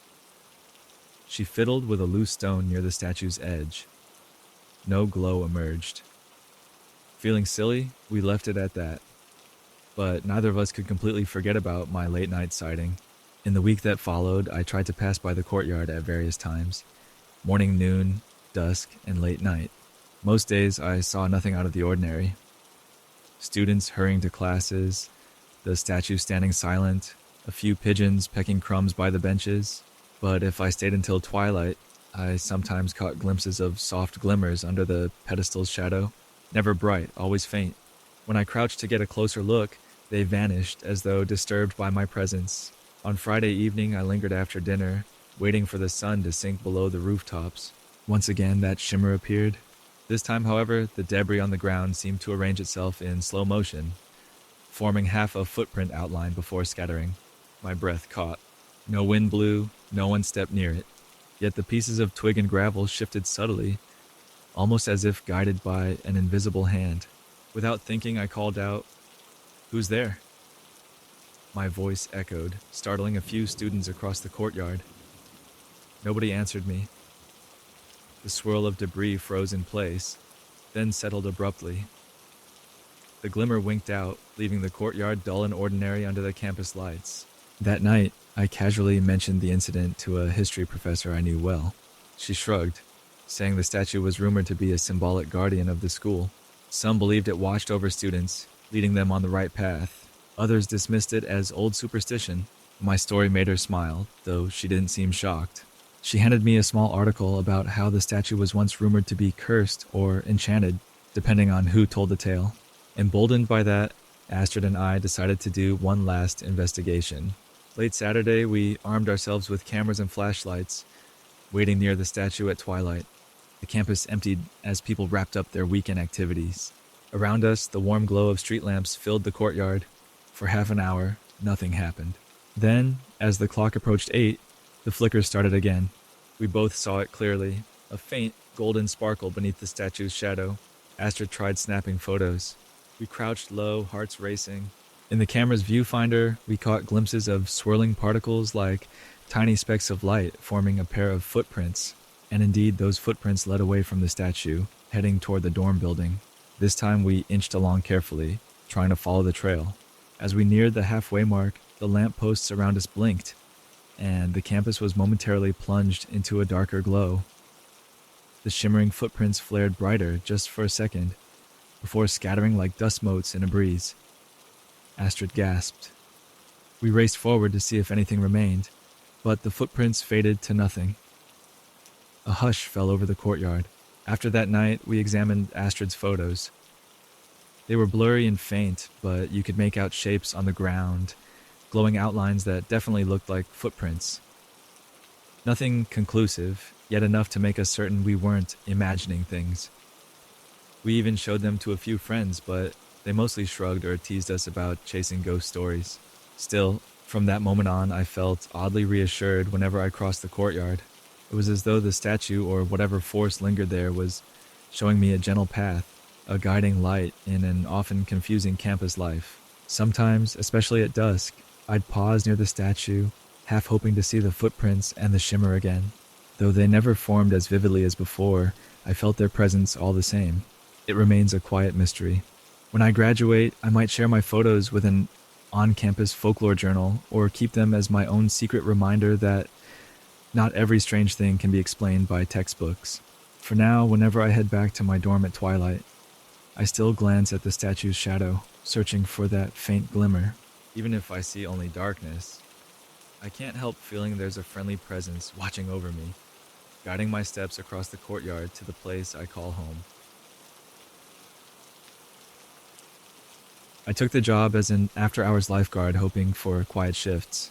Once the main crowd left, my duties were usually simple check the pool lanes, ensure equipment was stored properly, and keep an eye on any late-night swimmers with special permission. Most nights the facility felt calm, with only the distant hum of air vents and the soft ripple of water circulating in the pool. One evening, I was sitting on a tall lifeguard chair near the shallow end. The underwater lights cast a gentle glow, creating dancing patterns on the walls. Nobody had permission to swim this late, so I didn't expect activity. I was half lost in my own thoughts when I heard a splash from the far side of the pool. The noise echoed sharply. My eyes snapped toward the dive area, which was roped off because the diving boards were under maintenance. At first, I thought maybe a pipe overhead had dripped into the water or a bit of equipment had fallen in. I grabbed my flashlight and hopped down from the chair, crossing the wet tiles. The overhead lights were on low power, so the far side of the building lay in dim, bluish shadows. Another splash made me freeze. It sounded like someone jumping in, but no one else should have been there. Cautiously, I aimed my flashlight at the diving boards. The beam lit up the empty stands, the silent boards, and the gently rippling water. No person in sight. My grip on the flashlight tightened. "Hello?" I called out, my voice echoing off the high ceiling. No answer came, only the faint hum of the building's air system. I moved closer to the dive area. The water looked still, except for the faint motion caused by the pump system. Yet, in that glassy surface, I thought I saw a sudden ripple, as if someone had slipped below the surface. A chill ran up my arms. I scanned the water carefully, shining the flashlight on every lane, but saw nothing. Concerned that someone might be in trouble, I walked around the perimeter, ready to dive in if necessary. The water remained calm. Confused, I checked the nearby deck for clues. That's when I noticed them wet footprints glistening on the tiles. They started at the edge of the dive pool and led away toward the shallower end. The prints looked fresh, each toe outlined clearly, water still dripping off them. My pulse quickened. Somebody had definitely been in the pool, and they left in a hurry, toward the part of the facility that was supposed to be locked up for the night. I followed the footprints, my shoes squeaking on the wet floor. "Hey, if you're here without permission, you need to come out," I said, my attempt to sound authoritative echoing in the quiet building. My own voice felt too loud, bouncing off steel beams and tiled walls. The footprints continued, turning a corner behind a row of stacked pool chairs. As I rounded that corner, I felt a soft breeze, like a whisper. The overhead lights flickered slightly, diving the corridor into partial shadow. My flashlight beam landed on a cluster of footprints that ended abruptly near the shallow end. I stared, heart pounding. There was no trail leading to the exit, no watery footprints going into the locker rooms. It was as if whoever made them simply vanished. I crouched down, touching the final damp print with my fingertip. It was still cool, confirming it wasn't old. Shining my light around, I saw no open doors and no sign of a person hiding. The water in the shallow end lapped gently at the tile edge, but looked otherwise undisturbed. A wave of unease washed over me. I double-checked the main doors. They were locked from the inside. If anyone tried to leave, I would have heard the door alarm. Determined to be thorough, I walked the entire perimeter more than once, checking behind storage bins, inside the first aid room, and even under the bleachers. The facility felt creepily empty. Every so often, I heard faint sounds, like a soft splash echoing from behind me, but when I turned, the water stayed still. My gut churned with growing anxiety, and I reminded myself to stay alert. If someone really was in there, I needed to find them before they got hurt or caused trouble. Eventually, I returned to my lifeguard chair, thinking maybe I should call security. The building had cameras, but they mostly covered the entrance and hallways, not the pool deck itself. Checking the cameras might reveal who or what was moving around. Just as I was about to do that, a louder splash cut through the silence again. This time, it sounded as though someone had slipped into the water deliberately.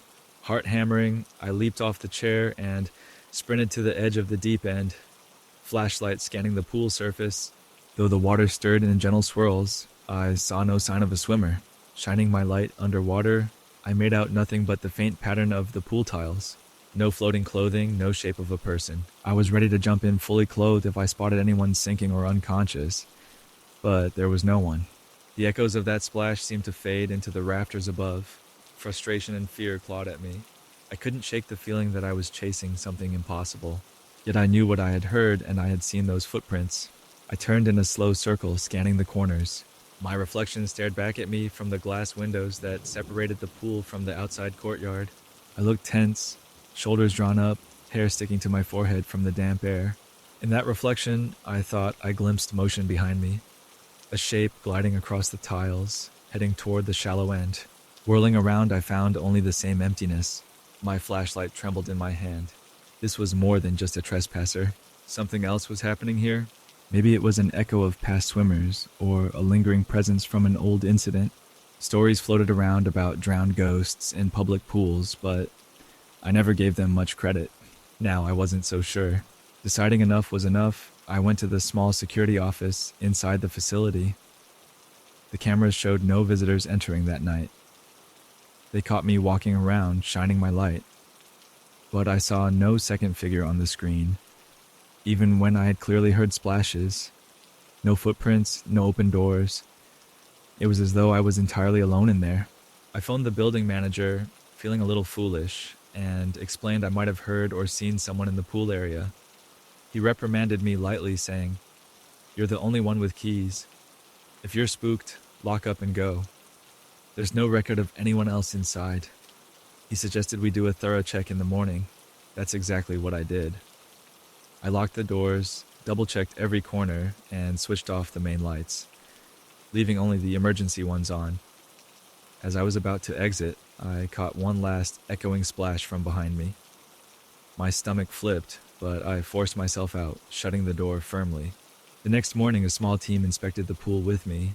We looked closely for any evidence of break-ins or tampering. Nothing turned up. The decks had been mopped, removing any trace of those footprints. Even so, one of my colleagues noticed a slight damp patch at the edge of the shallow end. She shrugged, saying maybe the system malfunctioned overnight, causing water to splash out. But I knew what I heard, and I remembered those wet footprints fading into nothing. To this day, I haven't found a solid explanation. Some say the pool might carry an echo of a past accident, or that the building's plumbing leads to weird water sounds. Others suggest I was just overworked, hearing things. Still, every so often, when I work an after-hours shift, I stand at the edge of the dive pool scanning the depths. I think about that splashing in the silence, and the footprints that ended without a trace. While I can't prove a phantom presence lurks there, I keep my whistle close and my eyes peeled. And if I ever hear that hollow echo again, I'll be ready though. Part of me hopes it stays quiet, leaving that odd mystery resting in the stillness of the pool's deep blue waters. The night before the big premiere, I stayed late to tidy up the seats and organize the programs. The rest of the crew had left, trusting me to lock up.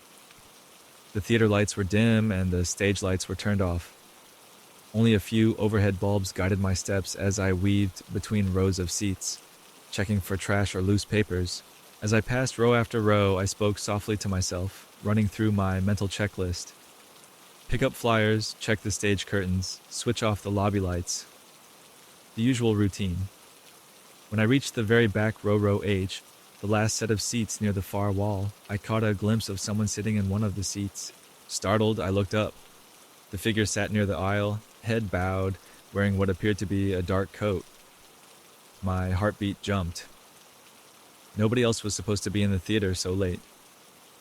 I cleared my throat nervously and said, "Excuse me, we're closed." No response. I took a couple of steps forward, but the figure didn't move.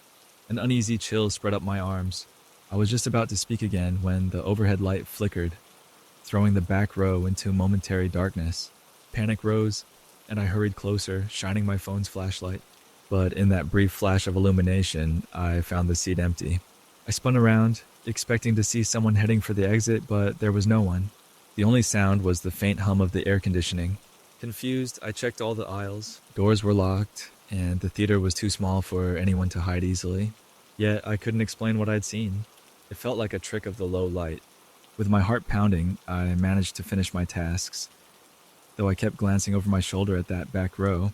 By the time I left, everything was secure, and I tried to push the incident from my mind. The next morning, I arrived early to help set up the final touches with the rest of the crew. Bright sunlight spilled into the lobby, and the place felt harmless again.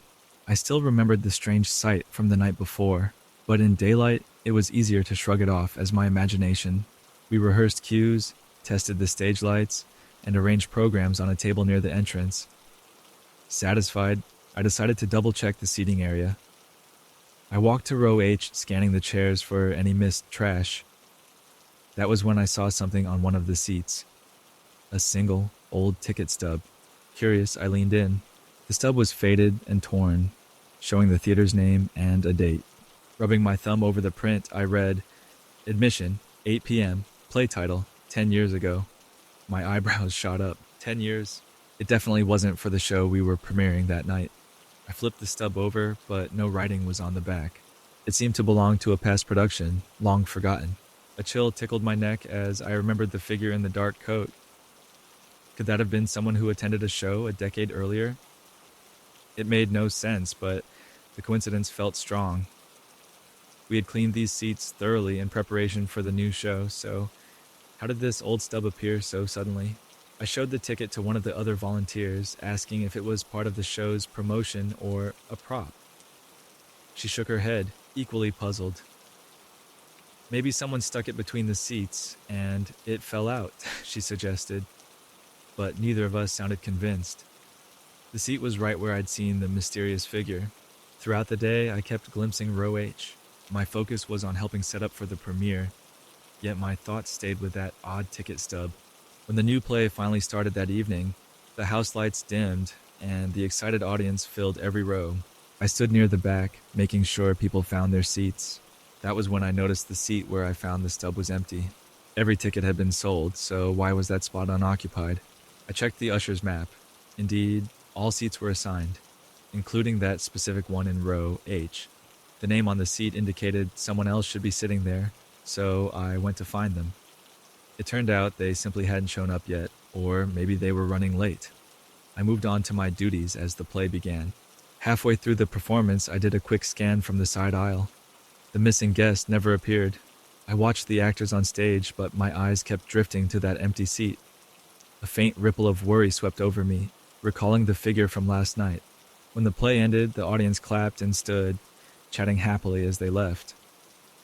I slipped back to row H to see if, by chance, the seat was still unoccupied, and as I expected, it was. No one had shown up. I shook my head, somewhat relieved, but also puzzled. A fully sold show, yet that seat remained empty. After the crowd cleared out, I helped gather programs and straighten the rows once again. My hand trembled slightly when I brushed past that seat, bracing myself for any strange finds. Nothing. The seat was bare, no ticket stub this time. But after we locked up, I heard a faint rustling in the quiet theater. Holding my breath, I stepped back into the darkened auditorium one more time, phone flashlight in hand. As I swept the light around row H, I saw a momentary shadow in the seat again, just a flicker. My heart thundered. I blinked, and the shape was gone. Steadying my nerves, I told myself it was just stress. Still, I hurried out, locking the door with shaky fingers. In the following days, I dug into the theater's records. I was curious about shows from a decade ago. Perhaps I'd find a detail matching the date on the ticket stub.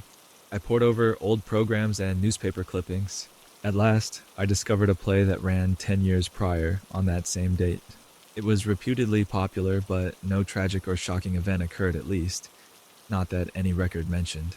Still, it was the exact performance date printed on the stub I'd found. I mentioned my discoveries to an older stagehand who had worked here a long time. He revealed a rumor that someone had been very fond of that particular production, attending almost every show. According to the story, they would always sit in the back row, row H, because they enjoyed seeing the entire auditorium and the stage together. However, the stagehand couldn't recall their face or name, just that they loved the theater deeply. A strange sense of compassion came over me. If there was a spirit attached to that old ticket, maybe they kept returning to watch new plays. I began to see the empty row in a gentler light, not necessarily frightening, but rather a lingering devotion to the art they once loved. Over the weeks that followed, I sometimes volunteered for after-show cleanups in that same little theater. Each time I walked through the seats at closing, I felt a subtle presence near row H. It wasn't menacing. If anything, it felt like someone quietly enjoying the theatrical atmosphere. On rare occasions, I would find a random piece of old memorabilia tucked under one seat, a faded program, or another aged ticket stub, always linked to a play from years past. It always appeared just after a new performance ended, as though a reminder that the theater's history still lived in the shadows. I grew used to it, eventually greeting the presence under my breath. "Hope you enjoyed tonight's show," I'd murmur, half smiling at the empty seat. Sometimes, as I turned to leave, I thought I heard a soft rustle, like a gentle nod of acknowledgement. If any of the other volunteers noticed anything strange, they kept it to themselves. I suspect the older hands either knew or chose not to question the small mysteries that gave the theater its charm. Even today, whenever a new performance runs, I make sure I check row H. Usually, a new audience member sits there, unaware of the seat's silent guest. But every now and then, that seat remains inexplicably open even, though the ticket was sold. And whenever we find an unexpected old stub or program from a different decade, we just give each other a knowing smile. Some part of the theater's past is still watching from the back row, supporting every play with faithful attendance. So if you ever visit our cozy little theater and find yourself seated in row H, don't be surprised if the seat next to you looks empty but feels occupied. Perhaps a whisper of applause might echo beside you, applauding a performance long after the final bow. If that happens, just remember, you're sharing the moment with a spirit who never quite left the show behind. I decided to visit a small bed and breakfast in a quiet town, hoping to escape the noise of the city for a weekend. The brochure promised a cozy experience. Just 4 guest rooms, each with antique furniture, and a home-cooked breakfast in the morning. When I arrived in the late afternoon, the owner greeted me warmly in the front hall. She was a friendly older woman named Mrs. Fenton, who led me to a charming room on the second floor. The place felt comfortably old-fashioned.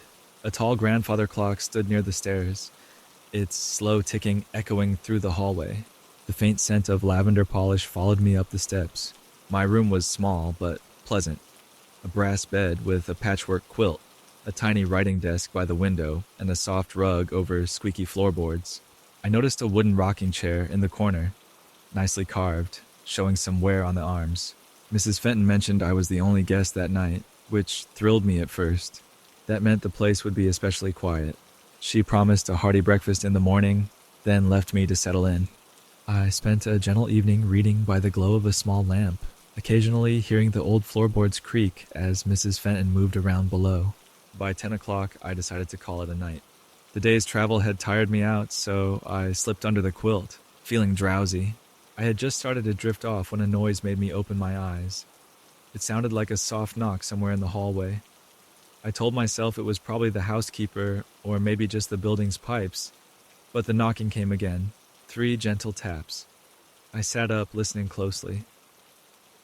The other rooms on this floor were unoccupied, so who would be knocking at them? The sound repeated, farther down the hall this time, tapping on a different door. Then a light creak of floorboards followed. My pulse quickened. I glanced at the clock on the bedside table, close to midnight. Unsure what to do, I quietly slipped out of bed, padded to the door, and pressed my ear against it. The hallway outside was dark, the only light coming from a low-watt bulb near the staircase. At first, I heard nothing but the old house settling.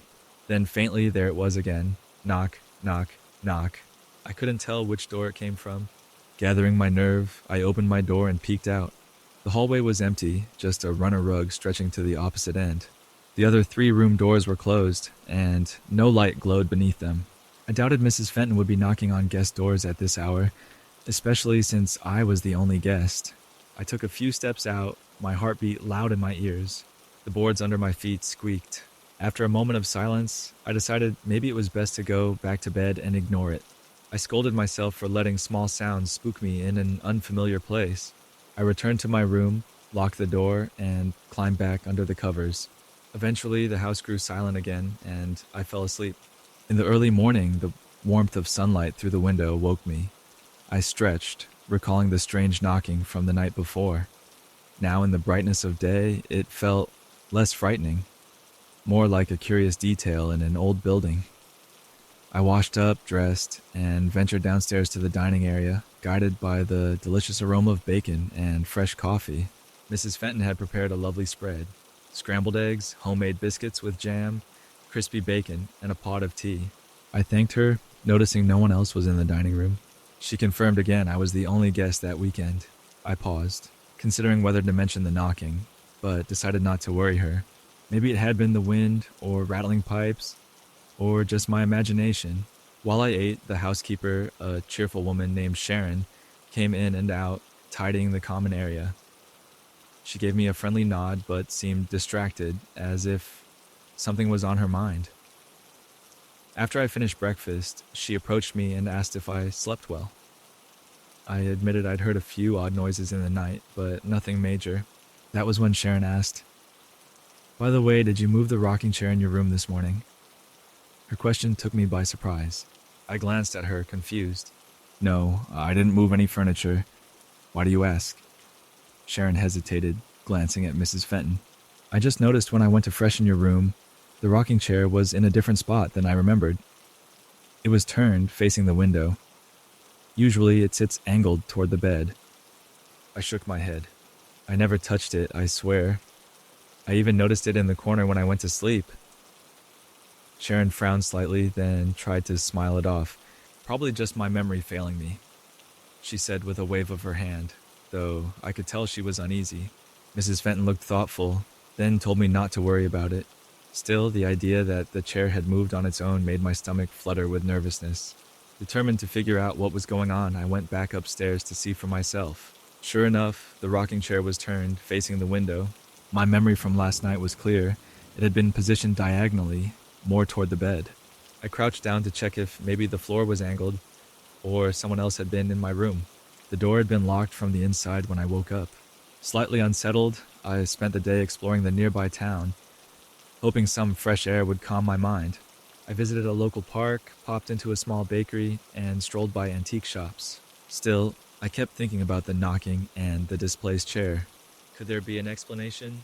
Maybe the rocking chair was on wheels that made it slide, or drafts in old houses could shift furniture slightly. When evening came, I returned to the bed and breakfast for my second and final night. I had dinner in town, so by the time I arrived, it was past 8. Mrs. Fenton greeted me politely, and Sharon waved a quick hello before leaving for the day. The moment I stepped into my room, my eyes flicked to the rocking chair. It stood once again in the corner, the way I had first seen it. Determined to stay rational, I examined the floor around the chair, testing if the boards made it wobble. The floor did creak, but that wouldn't explain such a noticeable shift in position. I also opened and shut the window, feeling for any strong breeze. Nothing. Sighing, I told myself not to let my imagination run wild again. Perhaps Sharon had adjusted it earlier. I settled down to read a book, the overhead light casting a gentle glow. Outside, the corridor was quiet. Mrs. Fenton's footsteps sounded downstairs, but eventually, she too retired to her quarters. By 10 o'clock, I once more found myself alone in a silent house, in a room with an antique rocking chair I half expected to see shift by itself. This time I stayed awake intentionally, wanting to see if anything unusual happened. Sure enough, around midnight, soft knocking echoed again in the hall. I felt a jolt of fear and excitement. Quickly I switched off my light, letting the moonlit darkness fill the room, and tiptoed to the door. Pressing my ear to the wood, I heard a gentle tap, tap, tap on a neighboring door. I quietly opened my door, stepping into the hallway. My heart pounded as I gazed around. The corridor lay in shadow, only faintly lit by a single nightlight near the stairs. The knocking sounded once more, farther down, as if at the last door on the left, an unused guest room, perhaps. Mustering my courage, I walked toward that sound. There might be an intruder, or maybe it was some strange house-related noise. Either way, I needed to know. When I reached the door in question, I paused, raising my hand to knock back. Before I could, something creaked behind me. I spun around with a gasp. In the dim light, I saw nothing but the empty hall. My heart hammered so loud, I worried it would echo. Still, I couldn't ignore the sense that someone or something stood nearby, just out of sight. I decided then and there that I'd had enough. I retreated to my room, shutting and locking the door, flipping on every light I could find. The silence inside felt as dense as the darkness outside. My eyes went to the rocking chair. It was still in its corner, unmoved. Resolve set, I intended to stay awake the whole night, reading or watching videos on my phone. Eventually, exhaustion crept in. I dozed off around 2 in the morning, unable to fight sleep any longer. My dreams were murky, filled with distant knocks and squeaking floorboards. At dawn's first light, I woke up, relieved I'd made it to morning without more surprises. Stretching, I looked instantly to the rocking chair and felt a jolt. It was turned once again, this time facing my bed directly. The arms looked worn and smooth in the dim morning sun. I swallowed hard. I knew I hadn't touched it, and my door was locked all night. Feeling a shiver run through me, I gathered my belongings and prepared to leave as soon as breakfast was over. I didn't mention the rocking chair again, and Sharon offered me a quick smile as she went about her chores. Before I left, Mrs. Fenton asked how I'd enjoyed my stay. I mustered a polite smile, saying, "It was interesting." She gave me a curious look, then gently said, "Some say our old house has a mind of its own. I hope nothing disturbed you too much." Her tone made me think she knew more than she let on, but I decided not to pry. I thanked her, paid my bill, and stepped outside into the crisp morning air with a mixture of relief and lingering unease. As I walked to my car, I told myself that old houses sometimes have odd quirks. Maybe the knocks were just the heating system adjusting, and the chair could have been moved by someone else, or even an odd tilt in the floor. Yet, in my heart, I couldn't fully dismiss the sense of another presence in the hallway at night. Even now, I look back on that visit and feel a chill when I remember the knocks on empty doors and the rocking chair that moved. Perhaps a past guest never truly left, still wandering that cozy bed and breakfast, looking for a place to sit or a door to knock on. I don't have a final explanation, but I do know I'll always remember how the gentle knock, knock, knock echoed in the silent hall, and how the antique chair greeted me each morning, as if it had shifted by some invisible hand in the night. That evening felt unusually still at the shipping docks, with only a few workers left on the night shift. The warehouse lights cast long shadows on the concrete, and the distant sea breeze carried a hint of salt through the air. I was assigned to check the crates lined up in neat rows near the pier, making sure each one matched the manifest. Most nights, it was a straightforward task. Compare numbers on a clipboard and move along. But halfway through my rounds, I paused. At first, I thought I heard the wind whistle against the metal walls. Then I realized it sounded more like faint singing. A soft, melodic voice floated in from somewhere behind the maze of crates, tugging at my curiosity. The melody was gentle, almost comforting, yet it felt out of place in the quiet bustle of the docks. My heart quickened. Who would be singing at this hour, hidden among the shipping containers and wooden pallets? I placed the clipboard on a nearby crate and followed the sound. Each step took me deeper into a dim corridor formed by towering stacks of boxes. My boots clicked on the concrete, echoing strangely in the stillness. The singing grew a little louder, guiding me like a mysterious call. A few overhead lamps buzzed with flickering light, giving little help in the cramped passages. Some areas were bright, others lay in near darkness.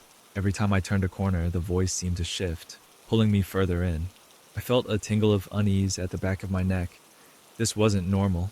Docks were typically noisy, filled with clattering machinery or the occasional roar of a ship's horn, not soft, almost enchanting tunes. Eventually, I found myself at the far edge of the warehouse, where a tall chain-link fence separated our property from a narrow pier jutting out into the water. The singing stopped. For a moment, I only heard the gentle lapping of waves against the pilings. Then, in the hush, I noticed something else. Footprints on the ground. They were odd-shaped like bare feet, with water still glistening around the edges, as if the person had just stepped out of the sea. A chill rippled through me. The footprints led along the fence line towards the corner of the lot. I followed carefully, heart pounding as I passed rows of smaller crates. The footsteps were surprisingly distinct, each toe outlined in a damp trail that sparkled under the lamps. The deeper I went, the more I felt a pull, like I was being beckoned closer. At last, I reached a narrow gap between two large cargo containers. Slipping through, I arrived at a low wall overlooking the pier. The footprints continued right to the water's edge and then nothing. They simply ended, as if whoever made them stepped off into the ocean. I stood there staring at the final set of prints on the damp concrete. A wave of unease settled over me. How did they vanish so abruptly? It was as though a figure had come ashore, walked to this point, and disappeared back into the waves. My flashlight flickered, revealing subtle details. Faint scratch marks on the concrete near the footprints, and a few stray bits of seaweed clinging to the edge. A clammy breeze brushed my cheeks, carrying a salty tang. An uncomfortable thought stirred in my mind stories about sirens or sea spirits luring sailors, rumored to appear along desolate coasts. I'd always brushed those off as legends, yet the memory of that soft singing lingered in my ears, too real to dismiss. I crouched down, gently touching one of the footprints. The water was cold against my fingertips, and the print was deeper along the heel, as if the person or thing had a strong stance. No shoe tread, no sign of normal footwear. The size looked human, but I couldn't be certain. The more I stared, The stronger I felt someone or something was watching from the dark water beyond the pier. Suddenly, a gentle ripple disturbed the surface. My flashlight beam swept over the ocean, revealing only black waves and the faint reflection of the moon. For a second, I could have sworn I saw a shape just under the water, something that slid away as soon as the light hit it. My skin prickled with a mixture of fear and fascination. Was I truly seeing things? I slowly backed away, deciding it was best to return to the main warehouse area. The singing had stopped, but I couldn't shake the feeling that I was being observed. Each step away from the water's edge felt heavy. My breath came quicker than before. Once I was again among the tall crates, the sense of normalcy returned, but my thoughts stayed locked on that eerie encounter. By the time my shift ended, I had checked all the crates as required, but my mind was elsewhere. I kept replaying the moment I found those footprints, bare, wet, vanishing into the sea. The memory of the soft melody echoed in my head, twisting with the possibility that maybe old myths held threads of truth. When morning broke, I told a few coworkers about the strange singing.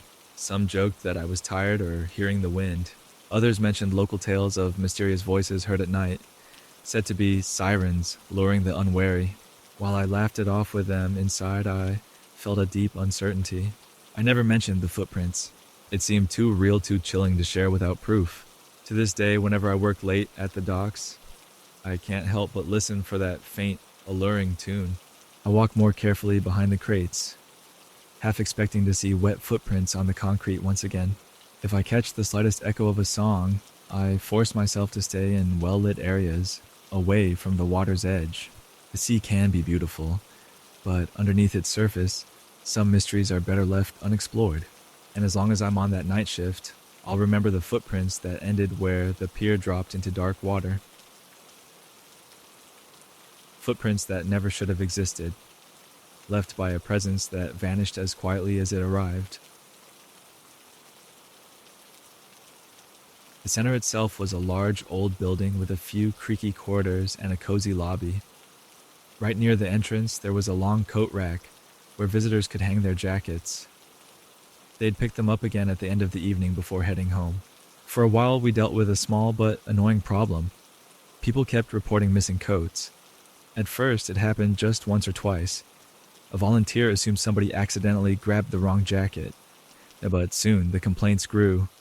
Every few weeks, someone would end an event looking for a coat they swore was right on the peg, only to find it gone without a trace. One chilly evening, I stayed late to tidy up after a seniors bingo night. Most of the guests had already left, taking their jackets and hats. I walked through the halls, making sure lights were off and the doors were locked. I passed the coat rack in the lobby, noticing only one or two scarves left behind. Nothing looked suspicious, but I did feel a slight draft.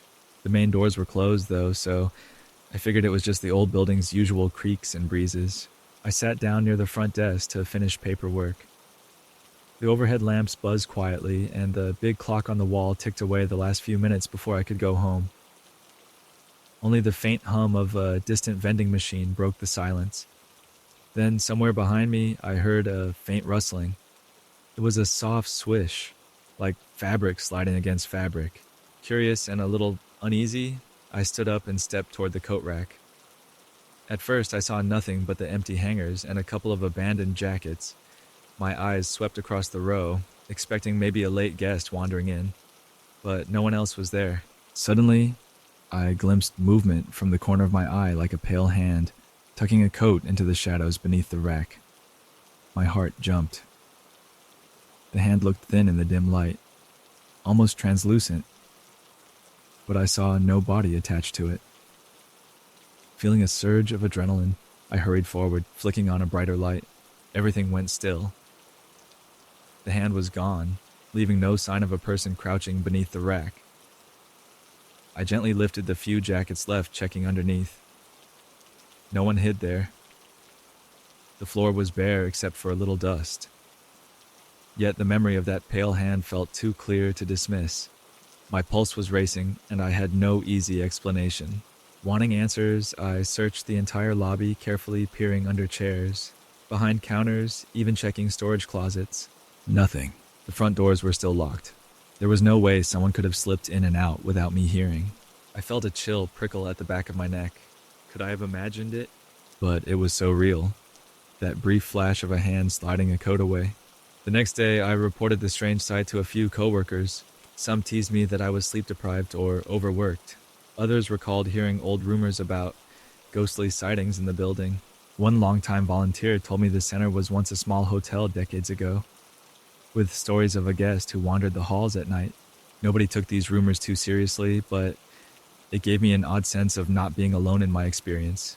Before the next big event, a local craft fair, I decided to keep a closer eye on the coat rack. People arrived in the afternoon, dropping off their jackets and hurrying into the main hall to set up tables. I hung around, greeting them and noting mentally which jackets belonged where. As the crowd filtered inside, the center bustled with chatter and footsteps. Hours passed, and by evening the fair ended. I stood in the lobby once more watching folks collect their coats. I saw no suspicious figures, no ghostly hands. For a moment I thought maybe I'd just been mistaken before. But toward the end of the night, a woman frowned at her empty hanger. She insisted she'd left a black parka there. It was nowhere to be found. My heart sank. Another missing coat. Determined, I asked everyone present if they'd accidentally taken the wrong one. No luck. I even helped search the rest of the building, looking under tables and restrooms, hoping it got tossed aside by mistake. Nothing turned up. As we finished the fruitless search, I thought I heard a faint swish near the coat rack, like fabric brushing against something again. I quickly turned, shining my flashlight. The woman's missing coat was somehow lying on the floor, half hidden beneath the bench next to the rack. She stood beside me, astonished. I already looked there, she insisted. She had, and so had I. Yet now there it was. I watched her pick it up, a puzzled look on her face. She thanked me awkwardly and left. My coworker, who saw the coat appear from seemingly nowhere, just shrugged in disbelief. Since then, we've made a habit of warning visitors to keep a close watch on their jackets, or at least store them in a locked closet down the hall. A few coats still vanish occasionally, only to turn up somewhere odd later, like behind a potted plant or tucked into a dark corner of the lounge. Each time it happens, I recall that eerie glimpse of a hand sliding a coat away into the shadows. Some nights, when I'm alone locking up, I venture past the coat rack with a mixture of caution and curiosity. The overhead lights shine yellow and steady on the empty hangers. Yet the air near the rack always feels a bit colder, and sometimes I swear I hear the faint sound of cloth shifting. Maybe an old spirit once stayed here, longing for warmth, or maybe it's the echo of some lost guest from the building's past. I don't have a clear explanation. Still, each time we find another missing coat reappearing in some strange spot, I remember that fleeting moment. A pale, disembodied hand quietly claiming an unattended jacket. And I wonder if, late at night, there's more stirring in that old community center than just the hum of the vending machine and the squeak of the floorboards. The piles of missing coat complaints and the tales of odd sightings suggest that sometimes even ordinary places hold secrets beyond our understanding. Would-be thieves or wandering spirits, no one can say for sure. All I know is I keep a firm grip on my own coat whenever I set it down, just in case. I remember that night being colder than usual. The streetlights buzzed weakly, illuminating the empty pavement around the metro bus stop. I was the only person there waiting for the last bus to get home. It always came late, but I didn't mind. I had my music, and the quiet of night gave me time to think. While I stood reading the bus timetable, a sound made me freeze. It was a soft, heart-wrenching sob, like someone crying in pain or sorrow, right behind the timetable display. Shocked, I whipped around to see if someone needed help. All I found was an empty bench under the flickering yellow light. No sign of any person who could have made that noise. My heart quickened. "Hello?" I called, stepping closer to the bench. The only response was the rustle of leaves blown across the ground. The bench looked normal, a simple metal seat with faint scratches and some peeling paint, but something on its surface caught my eye. Leaning in, I glimpsed a single droplet of water glistening near the center, too big and clear to be from morning dew, especially since it was well into the night. It looked exactly like a tear. A chill crawled along my arms. I glanced around the bus station, searching for any camera or corridor where someone might hide. Nobody was there. The sob I'd heard was so distinct, much too real to be wind or traffic noise. I rubbed my arms, unsure if I should be worried or sympathetic toward a person I couldn't see. For a few minutes, I waited, listening. In the distance, a car passed, headlights sweeping across the road. Then the quiet returned, broken only by the faint hum of the nearby street lamp. I kept expecting the sob to echo again, but it never did. My mind started racing with possibilities. Maybe someone was in distress and ran away. Maybe they didn't want to be found. Or maybe I imagined it, but that single tear droplet suggested otherwise. Deciding to do something, I circled the bench, peeking behind the advertisement panel that covered part of the bus stop. Empty. No footprints on the damp concrete. No sign of hurried departure. Even the nearby alley entrance showed no movement. The night felt heavier, as if the air had absorbed someone's grief. Finally, I sat down on the far end of the bench, careful not to touch the teardrop. My thoughts flicked between concern and curiosity. Could a ghost story be hidden in this old bus stop? People sometimes mention strange sightings at night, a shadow crossing the street with no person attached, or voices under the streetlights with nobody there. I always dismissed such tales as local folklore. Yet now I found myself facing my own inexplicable encounter. Time dragged on. The bus was late as usual. Every so often I'd stand up, stretch, and glance behind me, half hoping to see a real person. The sobbing never repeated. Still, I couldn't stop thinking about the sadness in that voice. Whoever or whatever made that sound was in pain. Eventually, the bus's headlights appeared down the street. Relief washed over me. I waved to make sure it would stop, my heart still fluttering from the odd event. The bus hissed to a halt, doors opening with a metallic squeak. When I climbed aboard, the driver gave me a friendly nod. Normally, I'd grin back, but that night, I couldn't manage more than a slight smile. Taking a seat, I looked through the window at the deserted stop. The bench glowed under the flickering light, and I caught a final glimpse of that tear droplet shimmering in the glare. A pang of sorrow tugged at me. Was it left by a passing spirit or a real person who vanished too quickly to be seen? As the bus pulled away, the image of the sobbing voice and solitary teardrop stayed with me. I told myself I'd write it off as a mystery, one more unexplainable moment in a world that sometimes blends the ordinary with the uncanny. Even so, each time I ride the last bus, I remember that empty bench and wonder if some restless sorrow still lingers there, just out of sight, leaving traces of tears in the lonely glow of the streetlights. The lead archaeologist, Dr. Pike, greeted me upon arrival. He was a tall, thin man with a tanned face and dark glasses. He seemed friendly enough, but he wasted no time in laying out the ground rules. "Stay close to the group," he said. "Watch your step. Some of these stones aren't stable, and there are hidden drop-offs." His voice echoed across the dig site. Workers from different countries had gathered to assist, and they were busily moving equipment or brushing dust off old stone carvings. I tried to focus on their techniques, imagining myself in their shoes, carefully uncovering ancient details that had been buried for centuries. We started by exploring a row of broken columns that jutted from the ground like jagged teeth. By late afternoon, the sun cast long shadows, making the columns look even more imposing. Each column was carved with odd shapes, spirals, circles, and triangles that overlapped. One symbol looked almost like a human eye. I bent down to trace the outline with my fingertips and felt a strange chill, despite the blazing heat of the sun. Something about these symbols gave me an uneasy feeling, as if we were trespassing into a forgotten world. That first day, I helped take inventory of fragments, broken pieces of pottery, small decorative tiles, and bits of carved stone.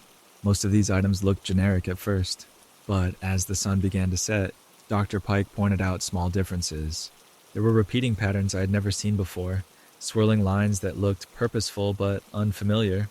He called them cryptic symbols, because no one on our team recognized them from common ancient languages. I felt a knot form in my stomach as I studied the shapes. There was something about them that made me uneasy, though I couldn't explain why. Night came quickly in that remote place, and we set up a small camp not far from the ruins. We had a few tents and a larger makeshift shelter where we kept equipment. There were no city lights for miles, so the stars looked incredibly bright. As we settled in for dinner, I overheard one of the local guides, a man named Omar, sharing old stories with another volunteer. He spoke in hushed tones, saying that people in the nearby village believed these ruins were cursed. Of course, most of us brushed it off as local legend, but I remember noticing how Omar's hands shook slightly when he described hearing voices at night, whispers on the wind that didn't sound human. By midnight, the camp was quiet except for the occasional rustle of a tent or a tired yawn from a night watch volunteer. I was about to go to sleep when a low, droning sound caught my attention. It was so soft that at first I thought it was just the breeze. Then I listened more carefully.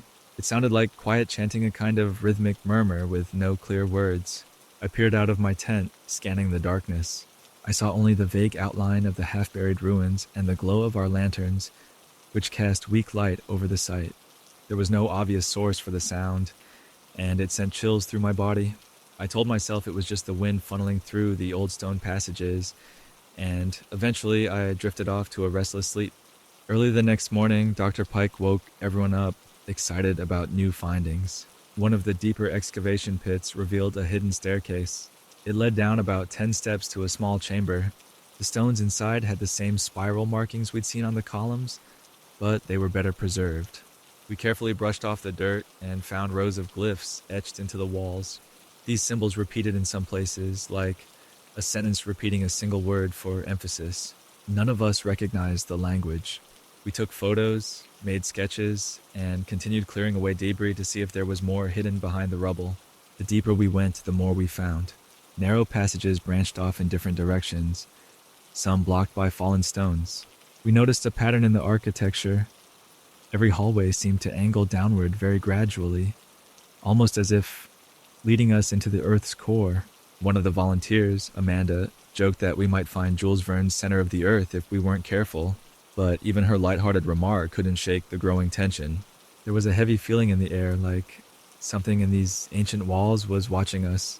By noon, our team made camp near the largest chamber we had uncovered. We set up lights powered by a portable generator so we could see the carvings more clearly. Dr. Pike asked me to help record any strange symbols we recognized from the day before. As I traced my pen over a symbol shaped like an elongated spiral, I heard a faint echo, a kind of low hum that bounced off the cold walls. I turned around, but everyone was busy. No one seemed to be humming. The sound almost blended with the generator's noise, so no one else appeared to notice it. That evening, we decided to divide into small groups to speed up our mapping. I paired with Omar. He seemed nervous about going deeper, but he stayed calm and professional. We walked down a dark corridor, our flashlights creating long shadows. The stone floor was uneven, and scattered fragments of pottery crunched under our boots. Omar paused to study a series of carvings that formed a line along the wall. He translated what he thought might be a date, an ancient calendar system, while I tried to identify repeated patterns that could be part of a sentence or phrase. I felt an odd drop in temperature as we moved on. The air grew stale, almost suffocating, and we both noticed we could hear our own breathing more clearly. Suddenly, the corridor opened up into another chamber, bigger than the last. In the center was a raised platform with a stone table. Surrounding the table were carved statues arranged in a perfect circle. Each statue seemed to depict a figure with elongated limbs and hollow eyes. I shone my flashlight on one statue and recoiled when I saw how lifelike its face was, with an open mouth as if crying out in pain. Omar stepped closer, shining his own light on the table. It had deep grooves on its surface, forming the same spiral symbolism. I couldn't shake the idea that it might have been used for rituals. Just then, the generator's lights flickered in the hallway behind us, causing the shadows in the chamber to shift and dance. It felt like the statues were moving in the corner of my eye. The flicker lasted only a second, but it was enough to make my heart pound. Omar and I exchanged uneasy glances. In a quiet voice, he said, "We should go back. Something isn't right here." I nodded, relieved he felt the same tension. We reported our findings to Dr. Pike, who then organized a group to examine the chamber more thoroughly the following day. That night in the camp, the mysterious chanting returned, louder than before. This time, even the others heard it. It was a low chant that rose and fell, sometimes echoing through the excavated tunnels. We scanned the night with our flashlights, but there was no one else out there. Some tried to comfort themselves by saying it was just wind or shifting rocks, but I could see fear in their eyes. At around 2 in the morning, I crawled from my tent with my flashlight in hand. The chanting had stopped for a moment, replaced by a strange silence. It was eerie, as if the desert itself was holding its breath. I felt drawn to the newly uncovered entrance, unsure why. My flashlight beam bobbed up and down in front of me as I walked over the uneven ground. I reached the stairs that led underground just as the chanting started up again, faint yet all around me. Carefully, I descended the steps, dust swirling around my ankles. Deep inside, the corridors were dimly lit by leftover lanterns. I followed the chanting sounds to the largest chamber. I stepped inside and aimed my flashlight at the circle of statues. Their hollow eyes seemed to stare directly at me. Though no one was in the room, the chanting grew louder, as if it surrounded me. My heart raced and my skin felt cold. I sensed something ancient and powerful, far older than our known history, lingering in those stones. Suddenly, footsteps approached behind me. I spun around, shining the flashlight into the corridor. It was Dr. Pike, his face pale. He whispered, "You heard it too, didn't you?" I only nodded, unable to speak. Together, we watched as the lanterns flickered. It felt like the ground was humming. All around us, those carved symbols seemed to pulse with unseen energy. The chant rose in pitch, forming words we could not understand. Each syllable was unlike any human language I had ever heard. It sounded older than time itself. I stumbled backward, nearly knocking into one of the statues. Dr. Pike grabbed my arm and we made a quick exit. We hurried up the stairs, emerging into the cool night air, gasping for breath. Outside, we found that the rest of the team had gathered, looking equally shaken. Some had heard low whispers, others claimed to see fleeting shapes moving in the darkness. We decided it was too dangerous to keep working that night. Exhausted, we all tried to sleep, but many of us lay awake until dawn. The next day, we agreed to proceed with caution.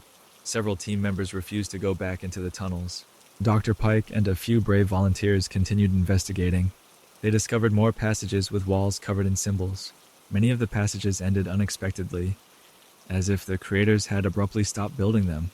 In one blocked corridor, they found an old skeleton partially buried in collapsed stones.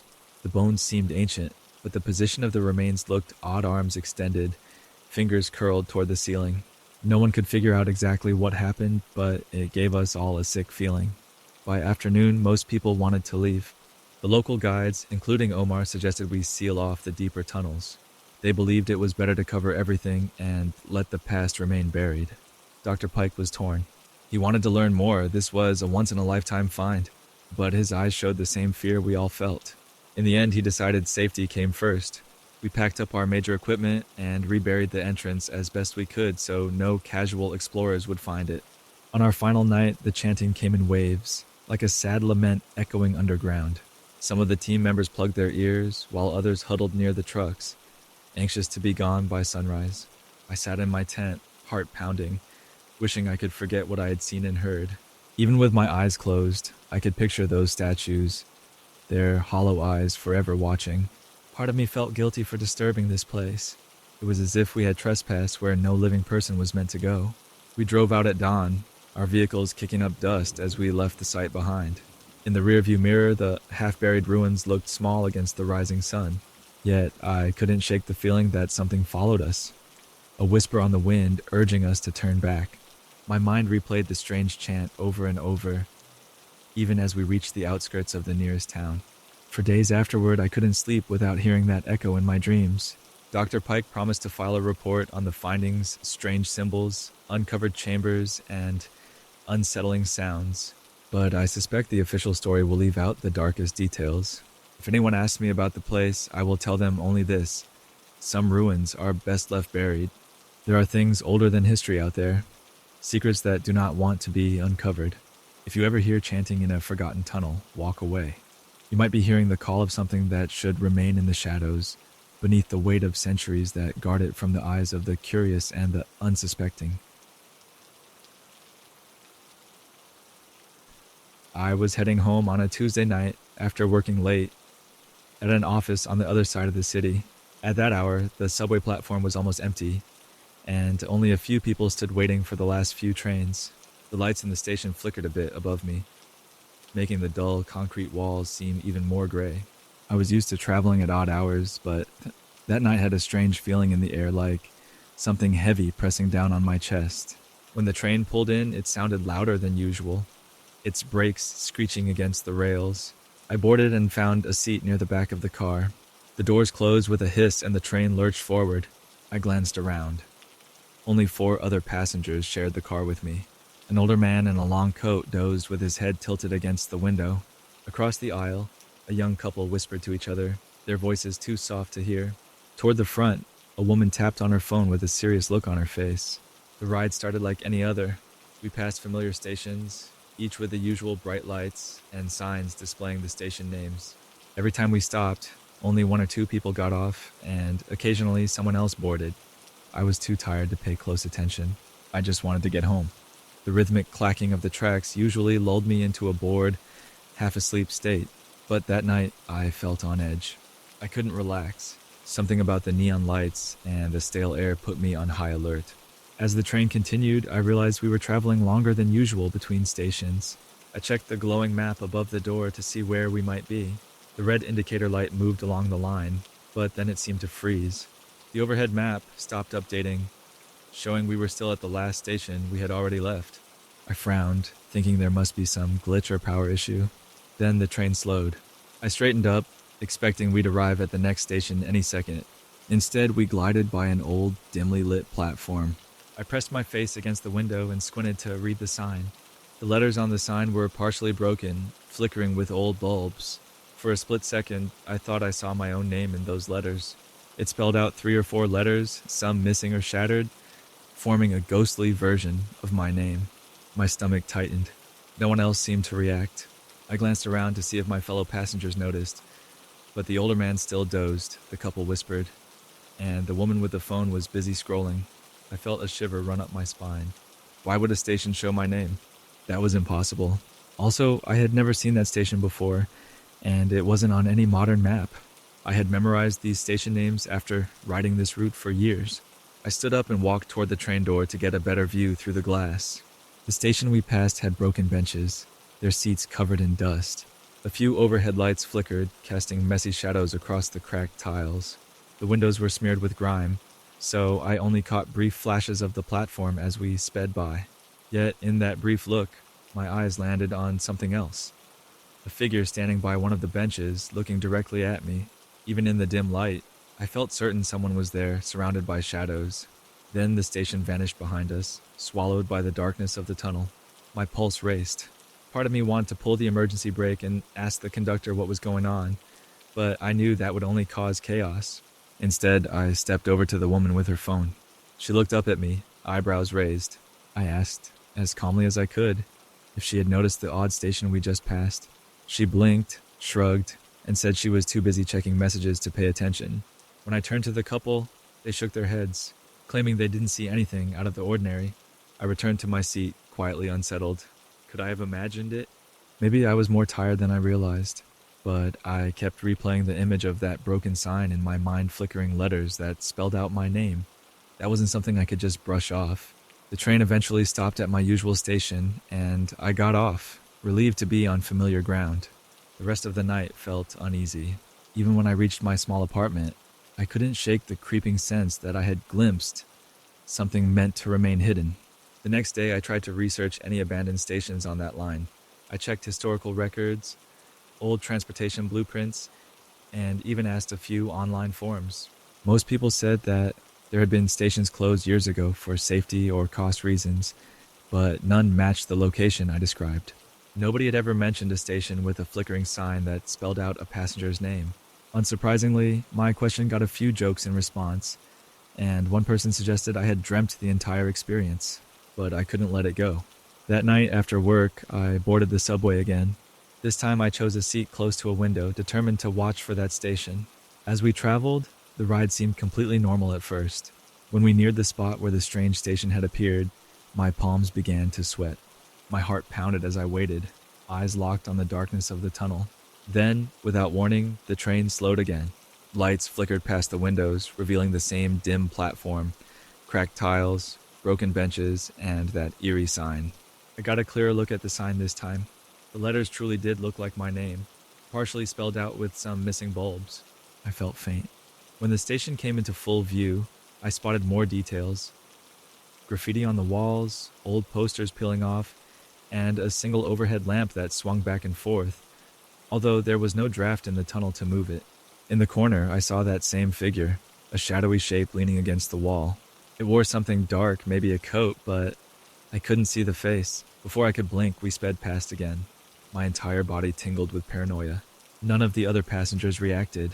Some were sleeping, others were reading or staring at their phones. How could I be the only one seeing this? After we reached the next normal stop, I rushed off the train and spoke to a station attendant. He looked at me kindly, but shook his head. "This line doesn't have any recently closed stations," he said. "If you saw an old platform, it must be one of those utility stops for maintenance." But his tone suggested he didn't really believe me, or perhaps he thought I was just stressed out. Over the next few nights, I avoided the train, choosing taxis or ride shares instead. It was more expensive, but I couldn't face the possibility of seeing that station again. Yet curiosity and a strange pull gnawed at me. I knew I had to figure out what was happening. So on Friday, I gathered my courage and boarded the late train once more. Sure enough, as we approached the mysterious section of track, the train slowed. My reflection in the window overlapped with the side of the broken station. This time, the sign flickered more intensely. I could make out all the letters but one forming my exact name. My throat went dry.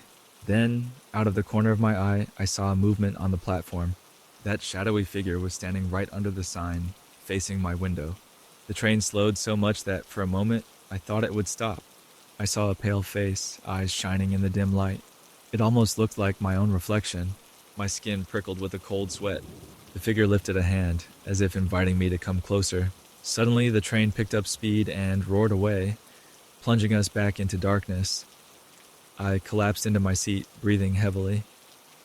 My fellow passengers only glanced at me for a second, then looked away. I felt alone, trapped with a secret that no one else could share. Clearly this station was tied to me in some way. But why? Unable to rest, I decided I had to try to get off at that station if the train ever stopped there. Night after night, I rode the same route, but the train never halted at the station. It only slowed enough to tease me with glimpses of that flickering sign and the silent figure. I began carrying a small camera, hoping to capture proof. Every time we passed, I tried to snap a photo. Strangely, the pictures turned out blurry, with streaks of light covering the frames. A few times, the camera even malfunctioned, refusing to focus. My sleep worsened, filled with vivid nightmares of empty platforms and my name written in neon letters that bled out into the dark. Sometimes I dreamed of stepping onto that station, the doors closing behind me, leaving me stranded with the figure who had my face but no eyes. I woke up drenched in sweat, the darkness in my bedroom reminding me of that underground tunnel. One evening, fueled by a determination I could hardly explain, I stayed alert during the entire ride. When we approached the place where the station appeared, I pressed the emergency button just as the train slowed.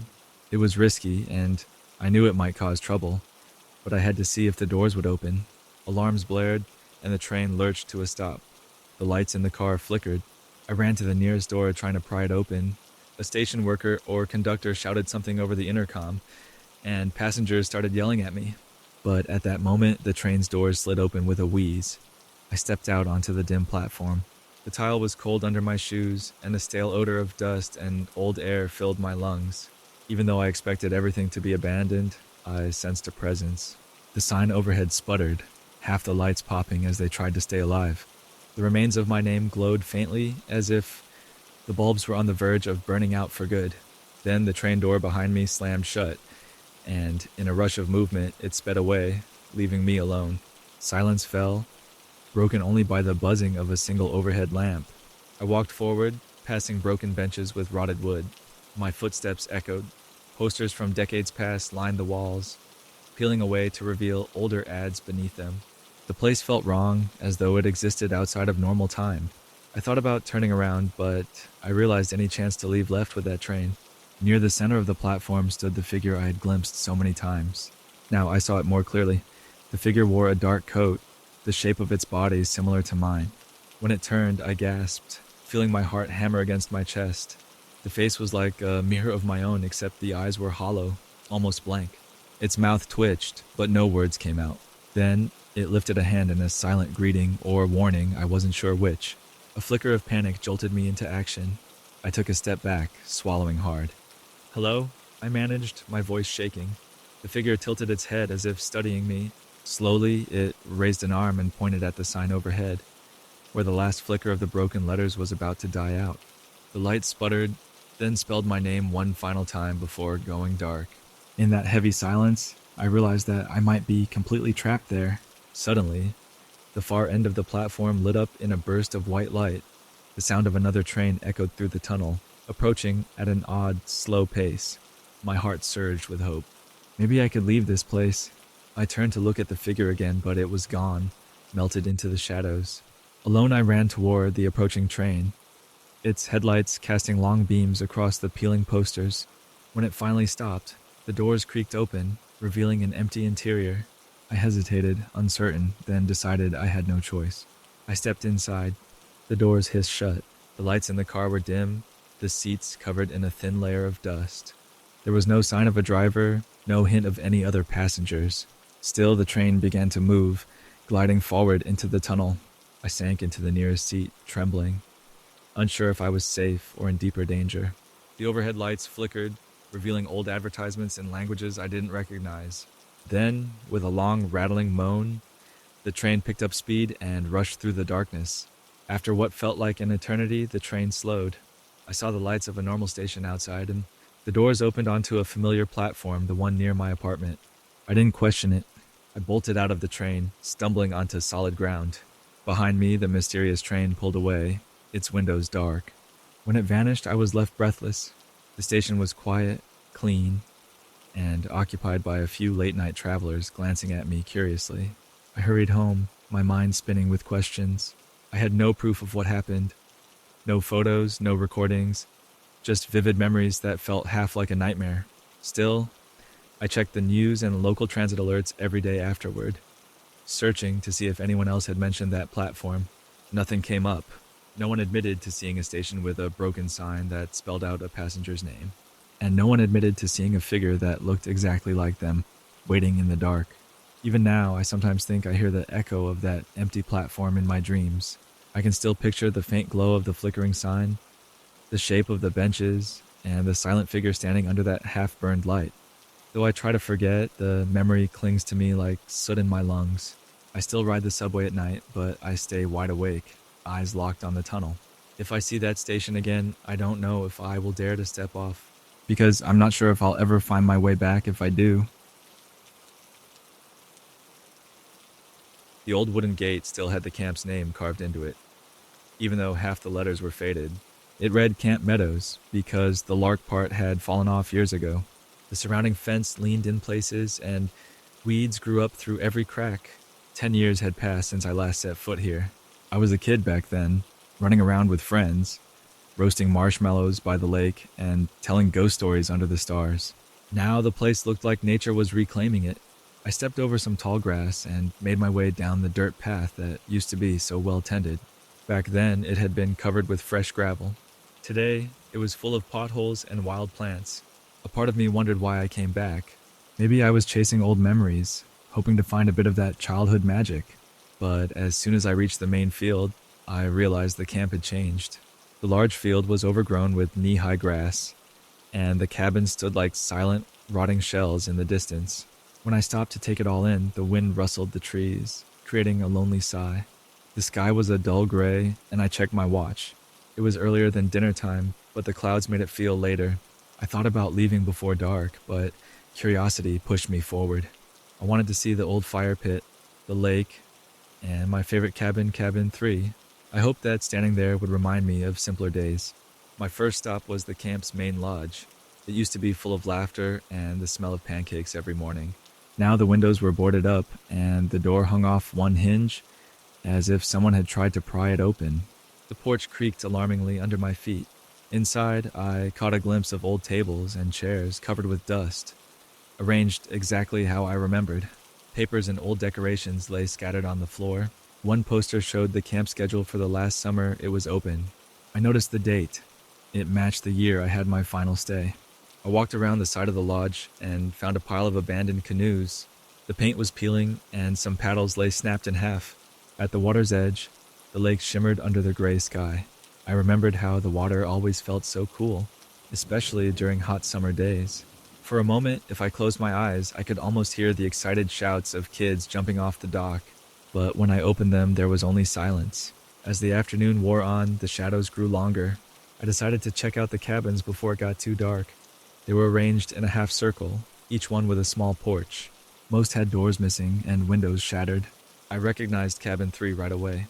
The door hung askew and the steps were broken, but I felt a tug in my chest as I approached. My bunk had once been the top one near the right-hand window. I could still picture my name carved in the wood near the edge of the bed. Stepping inside, I saw the place was a mess, fallen beams, rotting mattresses, and muddy footprints scattered throughout. The air smelled damp, like moldy wood and wet leaves. A few bunk beds were still upright, but others lay collapsed in the corners. I wondered if animals took shelter here at night. Maybe raccoons or foxes? Something about the silence felt charged, as though the building itself remembered the laughter it used to contain. A sense of sadness washed over me, and I walked outside, deciding to head toward the area where we once had nightly campfires. That was my favorite part of camp each summer. The counselors would build a big fire, we'd roast marshmallows, and someone would play guitar while we sang songs until bedtime. However, as I got closer, my stomach tightened. The fire pit was overgrown with thorny bushes, and the seating logs had rotted away long ago. Only blackened stones formed a circle, half buried in the ground. While I studied the remains of the old fire pit, dusk crept in faster than I expected. A swarm of crickets began chirping, their steady chorus growing louder the darker it got. I fiddled with my flashlight, making sure it worked. The clouds overhead made the evening especially dim. I briefly considered leaving now, but a stubborn part of me wanted to stay just a little longer. I wanted to say goodbye to this place in my own way. That was when I heard it, a faint chant like kids singing. It was very soft, almost drowned out by the crickets, but definitely there. My breath caught. The tune reminded me of a lullaby we used to sing around the fire, with gentle humming that rose and fell in a sweet, simple melody. My first thought was that maybe my memory was playing tricks on me, but the sound continued, carrying through the air just loud enough for me to notice. I pointed my flashlight around, searching for the source. It took me a moment to realize that the sound seemed to come from the direction of the lake. My heart pounded as I followed the chanting. I walked carefully across the overgrown field, stepping over broken branches and tall weeds. The crickets got quieter, as if they sensed something else in the atmosphere. Step by step, I edged past the rusting canoe rack and toward the shore. The lake was calm, water reflecting what little light remained in the sky. The chanting grew clearer but remained distant, as though played on a faint recording. I spotted a circle of stones near the shoreline. Another small pit, maybe. I remembered the counselors sometimes set up a second fire near here for special events. My pulse raced, and I shined my flashlight around, hoping to see a group of kids who had dared to explore the abandoned camp like me. No one was there. Still, the chant carried on for about a minute longer, then faded into the night breeze. A chill spread across my arms, and I couldn't decide if it was from the cool air or my nerves. I tried to rationalize it. Maybe it was an echo from somewhere else, or possibly older kids from a nearby town playing a prank. But something about the sound felt too real and yet not quite natural. My chest tightened with a sense of dread I couldn't shake. I made up my mind to head back to my car. Enough nostalgia for one day, I thought. But as I turned away from the lake, I noticed a dim glow near the center of camp. It flickered like a candle flame, then vanished. Swallowing the lump in my throat, I walked toward it, convinced I needed to see everything before deciding it was time to leave for good. I passed by the main lodge again, now just a looming shape in the dark. When I reached the area between the cabins, I saw a faint light coming from behind cabin 3. It pulsed gently like a lantern on low flame. My hand shook a little, but I kept my flashlight pointed forward. Rounding the corner of cabin 3, I saw it.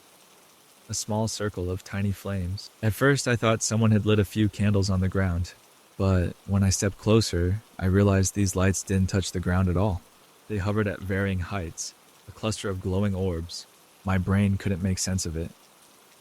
They blinked in and out, forming loose shapes. Suddenly, I heard that distant singing again, but this time it sounded closer. The tune was off key and slow, just like a group of sleepy kids trying to remember the words. My heart thumped so hard I thought I might faint. Every instinct told me to run, but I stood there, frozen. Then the orbs moved. They drifted in a circle and the melody got louder. I recognized a fragment of a campfire song I used to sing as a child. My mouth felt dry. I tried to talk, to call out, but no words came.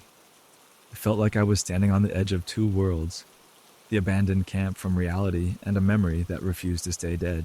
As the chanting reached a peak, the orbs flashed brighter for a split second, then vanished completely, plunging the area into almost total darkness. Only my flashlight remained, its beams shaking across the ground. In that moment, the night was so silent that I could hear my own heartbeat. No crickets, no wind in the trees. Suddenly, from behind me, a twig snapped. My flashlight swung around, illuminating a rustling bush. I took a few steps back, fear rattling my nerves. Then silence again. Slowly, the crickets started chirping once more, as if deciding it was safe to continue their evening song. My breathing felt heavy, but I was relieved that whatever happened seemed to have passed. I hurried back toward the main path. In the distance, the old sign for Camp Meadows was just visible under the moon's pale glow.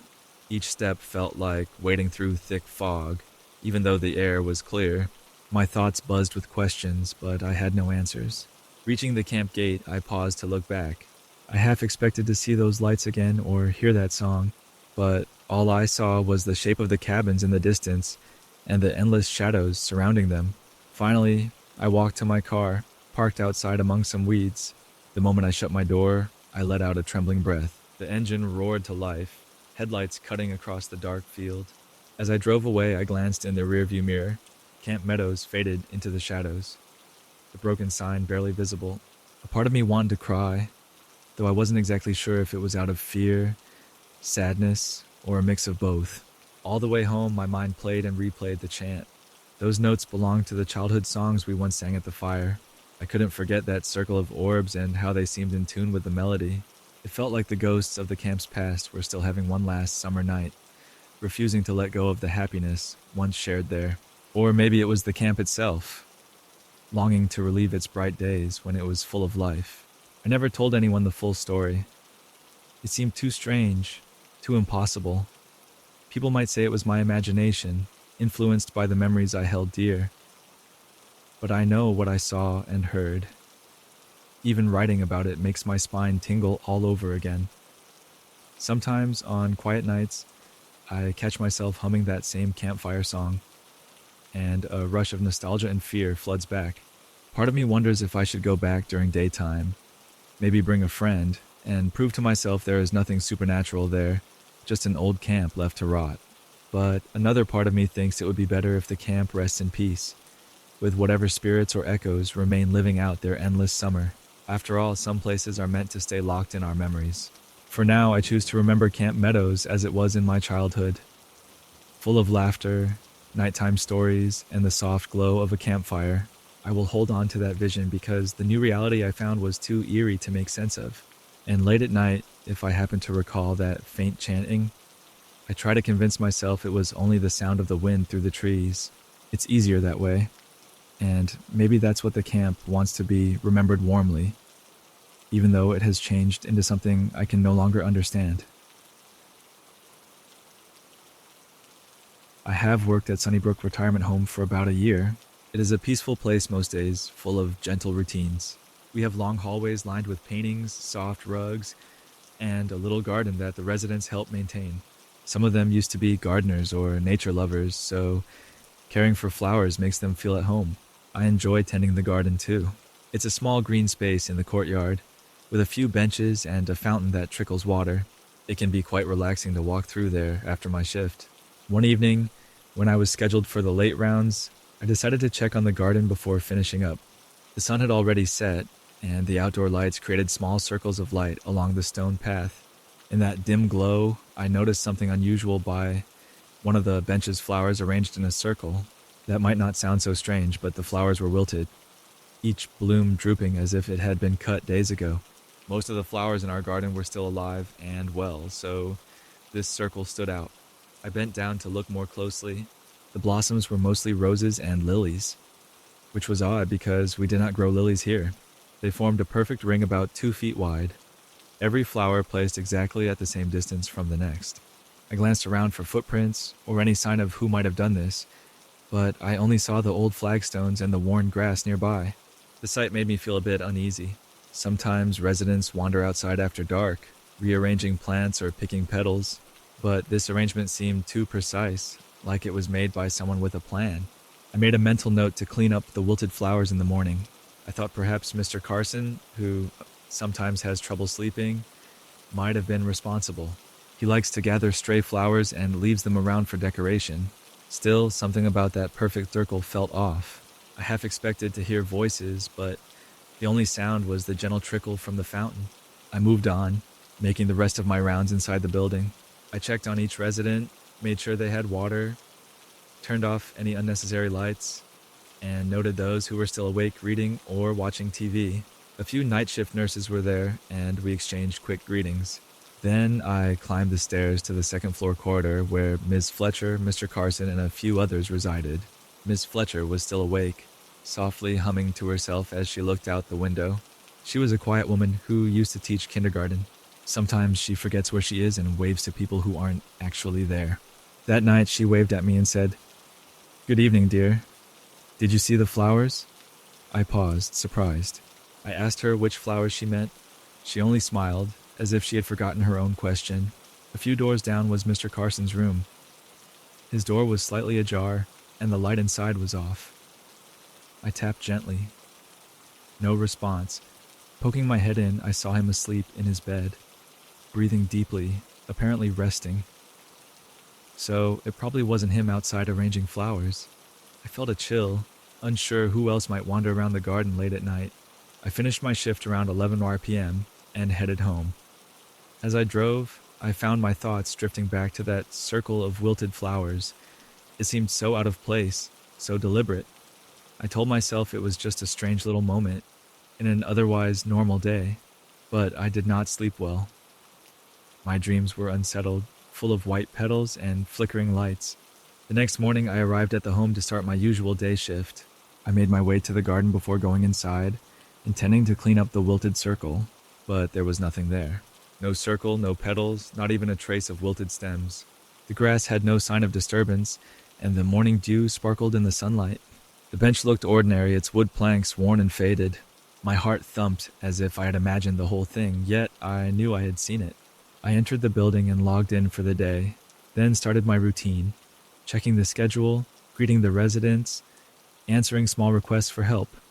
After breakfast, I brought a tray of tea up to Miss Fletcher because she loved her morning tea. She smiled at me with a motherly gaze, as though I were still a child at her old kindergarten classroom.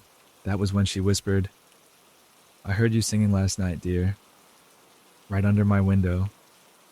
Confused, I asked what she meant.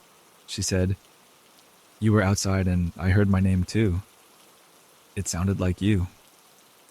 Her eyes seemed distant, as though she was staring at a memory. I replied quickly that I went home after my shift, which was true, but Ms. Fletcher shook her head slowly, repeating, "I heard your voice. You were singing an old lullaby." She started humming a soft tune, one I'd never heard before. A chill went through me. I tried to explain that she must have heard someone else or was simply dreaming. She only smiled and sipped her tea, acting as if she knew a secret. Then she whispered, "You put the flowers there, didn't you?" That question caught me off guard. I said no, but she just hummed that tune again, swaying a little with the rhythm. I decided not to press further. Ms. Fletcher's known to confuse reality with her memories. Still, I left her room feeling uneasy. Why would she say I'd been singing by her window at night? I had left hours before bedtime, and I definitely didn't put any flowers in the garden. Yet her certainty rattled me. At lunch, I tried to bring it up casually with my coworker Nancy. She was the nurse who took over the night shift after I left. Nancy listened with a mildly concerned look on her face. She said she'd done a few checks after midnight and Hadn't seen anyone in the garden or noticed anything strange. Then Nancy shrugged and joked that maybe Miss Fletcher just had a vivid dream. The rest of the day passed normally. I helped serve lunch, escorted a few residents to the recreation room, and called the daughter of a new patient to confirm visiting hours. But in the back of my mind, I kept recalling Ms. Fletcher's words. She had looked so certain, and she had said, "I heard my name too," as if someone had been calling up to her window. That evening, I decided to stay a bit later again, just to put my mind at ease. Once darkness fell, I patrolled the garden a second time. The gentle glow of the pathlights was the same as before, but no wilted flowers or any other odd arrangement appeared. I sat on the bench near where I had seen the circle the night before, thinking maybe I could catch whoever was responsible. After a while, a mild breeze rustled the bushes, but there was no sign of anything unusual. Finally, around 9:30 p.m., I headed indoors. I had a last cup of tea in the staff break room, told Nancy goodnight, and started walking to my car. But on a whim, I decided to go up to Miss Fletcher's room to see if she needed anything before I left. Her curtains were drawn and the lights were off, so I knocked softly, not wanting to wake her if she was sleeping. No answer. Probably for the best, I thought. She was likely tired by now. Just as I turned away, I heard a faint humming from inside the room. It was the same lullaby she had hummed earlier. I thought maybe she was awake, so I gently pushed the door open, peeking in. The room was dark, except for the dim light from the hallway spilling across the floor. Miss Fletcher was in her bed, eyes closed. Her lips moved, humming that lullaby. I whispered her name, but she did not respond. She kept humming. Then she said, very softly, "Thank you for the flowers. So pretty." My stomach dropped. I flicked the little lamp on her bedside table. She stirred, blinking at me as though she was confused about her surroundings. I forced a small smile and asked if she was okay. She seemed to come back to reality, adjusting her pillows. I offered to get her some water, and she nodded. When I returned and handed her the cup, I couldn't help but ask what she meant about the flowers. She looked at me with a blank expression, as if she had no clue what I was talking about. I left her room feeling unsettled. Every step down the hallway felt heavier. When I got home, I tried to distract myself with a late snack and some TV, but my thoughts kept returning to the retirement home's garden and Ms. Fletcher's words. I considered the possibility that some other staff member or even a visitor was playing a prank. But who would do that, and why call Ms. Fletcher's name at night? And how did Ms. Fletcher recognize my voice if I wasn't even there? Over the next few days, there were no further incidents. Everything went along in its usual calm way. I almost convinced myself that the flower circle was just a weird coincidence, maybe placed by a passing stranger and cleared by a groundskeeper early the next morning. Ms. Fletcher's mention of hearing my name could have been part of a dream. I began to relax, thinking the mystery was done. Then, a week later, I was, once again, on late rounds. The air felt stuffy that night, even with the windows open. Around 10 p.m., I decided to take a quick walk outside to clear my head. The hallways were quiet, except for the faint buzz from the fluorescent lights. Most residents were in bed by now, and the evening nurse was finishing up her tasks. I stepped into the courtyard and froze. The same bench as before had flowers laid out again, but now there were more of them. They were even more wilted, as if somehow older than the last batch. They formed a shape of circle with a line through it, almost like a lopsided peace sign, but definitely not random. My heart thumped against my chest. The garden lights cast weak beams across the petals, highlighting their shriveled edges. I walked slowly toward them, half expecting someone to jump out from behind the bushes. Every nerve in my body was on high alert. At the center of this shape, I noticed a small piece of paper.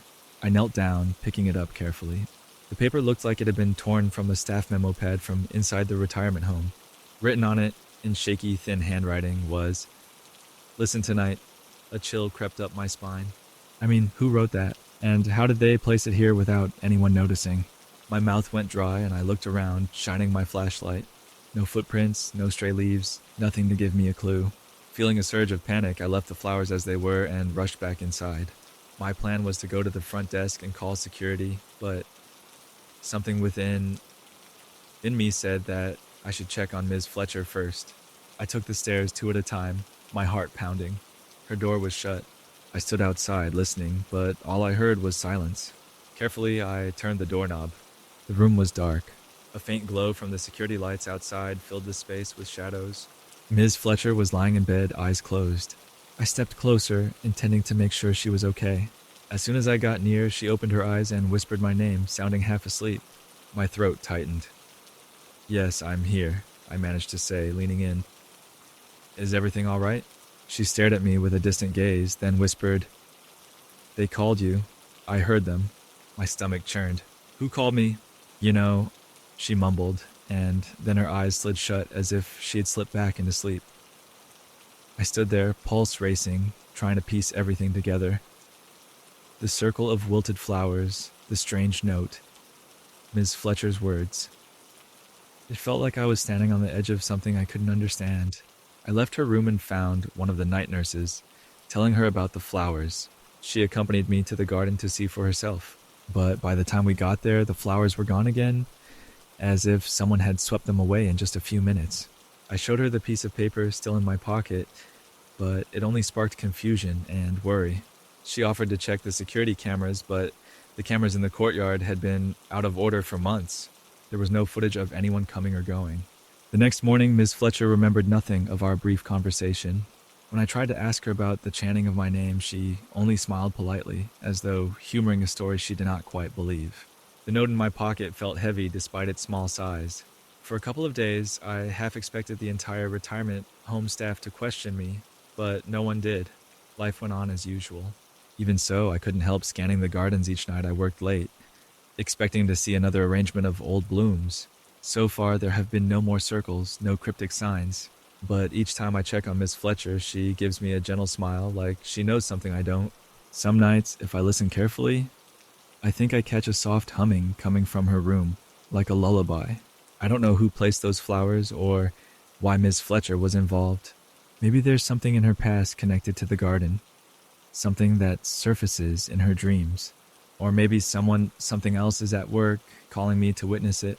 Whatever the case, I can't forget the night I found that perfect circle of wilted flowers beneath her window, nor the way she murmured my name, as though I had been there all along. I still work at Sunnybrook, tending to the residents. It is a warm, friendly place, so I tell myself the strange events might never happen again. But every so often, I catch Miss Fletcher's eyes looking toward the window, a distant expression on her face, and I wonder if the flowers will return, arranged in some new pattern that carries a meaning only she understands. Until then, I keep watch, unsettled yet oddly fascinated, waiting for another secret to appear in the hush of the retirement home garden. When I first moved into my current neighborhood, I noticed a small playground tucked between two rows of houses. It had just a few swings, a slide, and a simple jungle gym. During the day, parents in the area often brought their children to play there. You could hear laughter in the afternoons and see strollers parked on the sidewalk. I thought it was a peaceful spot, a nice perk of living in a friendly suburb. Sometimes I'd walk by and feel a bit nostalgic for my own childhood. I never expected that same place to give me chills as the sun went down. One day I had to work late. By the time I got home, the sun was setting. I felt an urge to relax, so I took a short walk around the block.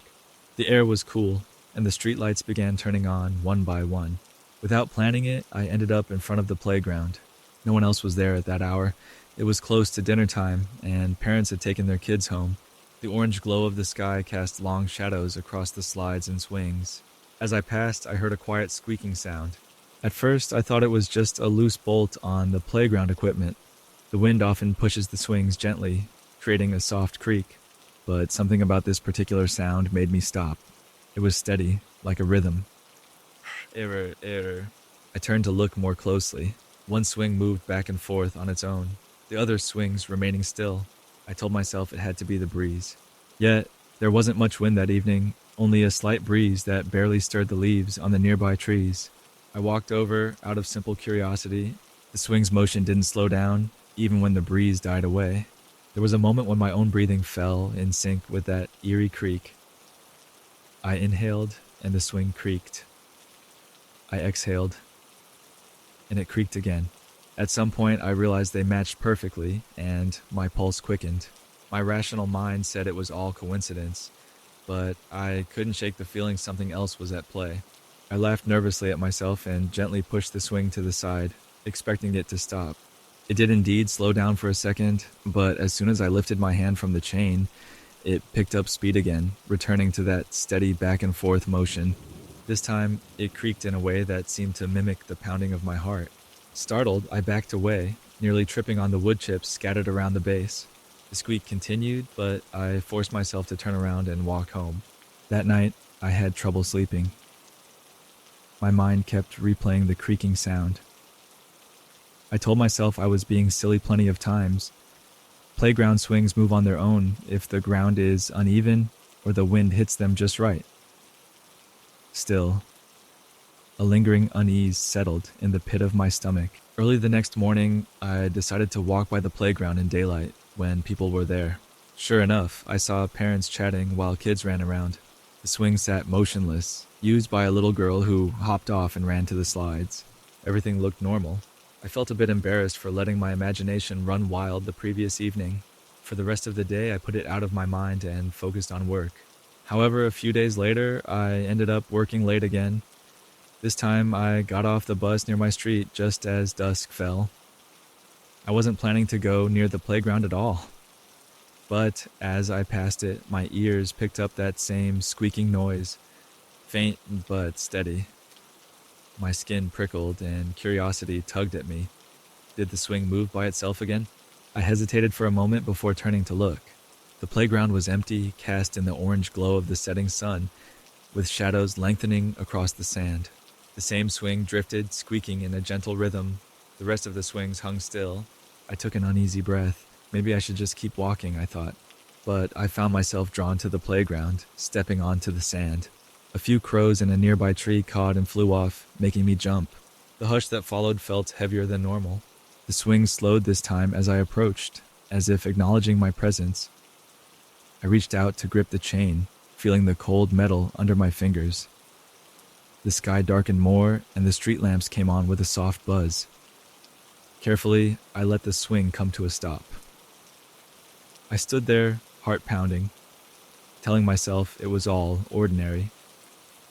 And then I heard a sound behind me. It was like a whisper, or maybe a small giggle, impossible to be sure. I spun around, shining my phone's flashlight on the empty playground, but saw nothing. The slides were empty, the jungle gym silent. The only movement was the distant flicker of a street lamp. I took another slow step, scanning the area. Then I heard the squeak again. The swing I had just stopped was moving once more, barely, but definitely swaying. My breath caught. I was done for the night. Turning on my heel, I hurried home, trying not to look back. After that, I stayed away from the playground at dusk. I took different routes if I came home late, going around an extra block. Weeks passed without incident. But one day, a neighbor asked me to help dog sit. And by the time I dropped off the dog the following evening, it was nearly sunset again. To get back home, I ended up in front of the playground. I told myself not to glance in. Yet, despite my best efforts, my eyes drifted toward the swings. I saw no movement. Relieved, I kept walking. But right as I passed the gate, I heard a soft voice like a child's voice calling out. It was too faint to understand. My skin crawled. I doubled my pace, not bothering to investigate. That night, I had the worst nightmares. A deserted playground under a blood-red sky, a single swing creaking, and small footprints in the sand that circled around me. The next day, I decided to talk about it. I pulled aside my friend Sarah, who lived down the street, and asked her if she'd ever noticed anything odd at the playground. She gave me a puzzled smile and shook her head. "It's just a normal playground," she said. "Sometimes kids hang out too late, but that's all I've seen." Feeling foolish, I shrugged and changed the subject. I didn't want her thinking I was spooked by a swing. A couple of evenings later, I arrived home around twilight. This time, I was determined to ignore the playground. I made it all the way to my front door, keys in hand, when I remembered I'd forgotten to grab milk from the convenience store. The store was just a few blocks away, so I grumbled and headed out again. On my way back, I passed the playground from the opposite direction. The lamps now glowed in the darkness, and the sky was a deep blue. The air carried a slight chill. Trying not to look, I hurried forward. Then, out of nowhere, I felt a gentle tug on my sweater. It wasn't strong, just light enough to make me pause. I spun around. No one was there. The sidewalk behind me was empty. The closest house had all its curtains drawn, lights off. My heart fluttered. I turned back around and saw the entrance to the playground just a few steps away. A single swing started creaking, oh so softly. I gulped and felt goosebumps on my arms. Perhaps curiosity got the better of me, or maybe something compelled me. Either way, I walked onto the playground. The wood chips crunched under my feet. Despite the street lamps, the corners of the playground sat in deep shadow. The swing kept its soft, steady squeak, almost in sync with my breathing again. Inhale, exhale. Before I realized it, I was standing next to the swing. I couldn't stop staring at it, mesmerized by the way it moved with no visible force. My breath sounded louder in my own ears, and I felt an odd sense of sadness in the air, like an old echo of laughter and playtime lost to the past. I whispered, "Who's there?" as if expecting a child to pop out from behind the slide. Silence. Then something happened that will haunt me for a long time. I felt a small hand briefly press on my shoulder. It was light, almost cautious. Fear shot through me. I spun around, shining my phone's flashlight in a shaky beam. No child or person stood behind me. The entire playground was empty, but it didn't feel empty. I could still sense the presence of a small figure, as if it were standing right beside me. My instincts screamed at me to run. So I did. I stumbled my way out of the playground, practically sprinting down the sidewalk. Neighbors had their lights on in their living rooms, and a car passed me with its headlights glaring. Everything felt normal out on the street, but inside me, adrenaline surged as if I'd just escaped something profound and unsettling. Back at home, I locked every door and window, heart pounding. I paced around, trying to calm down. For the rest of the evening, I tried to watch TV or scroll through social media, anything to block out the memory. But in the quiet moments, I kept replaying the feeling of that small hand on my shoulder. The following weekend, I decided to talk to one of the older neighbors, Mr. Hardy, who had lived on this street for decades. We chatted casually about the neighborhood, and then I brought up the playground. He paused, took off his hat, and said, "That playground's been there a very long time. Years ago, I remember hearing kids laughing in the evenings, even when nobody was there. Lots of folks said it was just the wind." I tried to gather more details, but Mr. Hardy only shrugged. He told me some families used to mention strange noises or shadows, but no one had a clear explanation. Eventually, people forgot about it or labeled it as local folklore. As I left, his words echoed in my mind. Maybe I was just one more person who witnessed something that can't be explained. Though the playground is still there, I avoid it at sundown. Once in a while, if I have to pass by, I keep my eyes fixed on the sidewalk, ignoring any creaks or rustling sounds. I don't want to know if the swing still moves of its own accord, or if there's a small presence waiting to rest a ghostly hand on my shoulder again. I've shared a few hints of my story with close friends, but most people just nod politely, unsure whether to believe me. Even now, on quiet evenings when the wind picks up, I sometimes hear a soft squeak echoing from the playground down the block. It might be nothing more than rusted chains shifting in the breeze, but every time my chest tightens, and I remember that moment, how the swing's creaking matched my breathing, and that unexpected light touch that felt so real. If a child's spirit lingers there, searching for a companion in the twilight, I can only hope it one day finds peace so the rest of us can too. I decided to work late at the historical archive one evening, trying to finish a large research project before a tight deadline. The building itself was old, with creaking floors and dusty shelves full of records dating back centuries. The main reading room had high ceilings and long tables under rows of fluorescent lights that sometimes flickered. I told myself the flickering was nothing to worry about. It was just old wiring, and we had all learned to ignore it. That night, the staff had already left by the time I settled at one of the microfilm machines. Normally, I wasn't allowed to stay this late, but my supervisor had made an exception. The administrator locked the doors on his way out around 9 p.m., instructing me to press the security button if I needed to leave early. It would alert the guard to come and unlock the door. I thanked him, not realizing how deeply I would regret being locked in after dark. With the echo of the administrator's footsteps fading away, I turned back to the microfilm machines. I was investigating historical county records, looking for property deeds from the 1800s. The overhead lights buzzed quietly, and the microfilm machine hummed. I slid reel after reel onto the spindle, scrolling through images of old handwritten documents.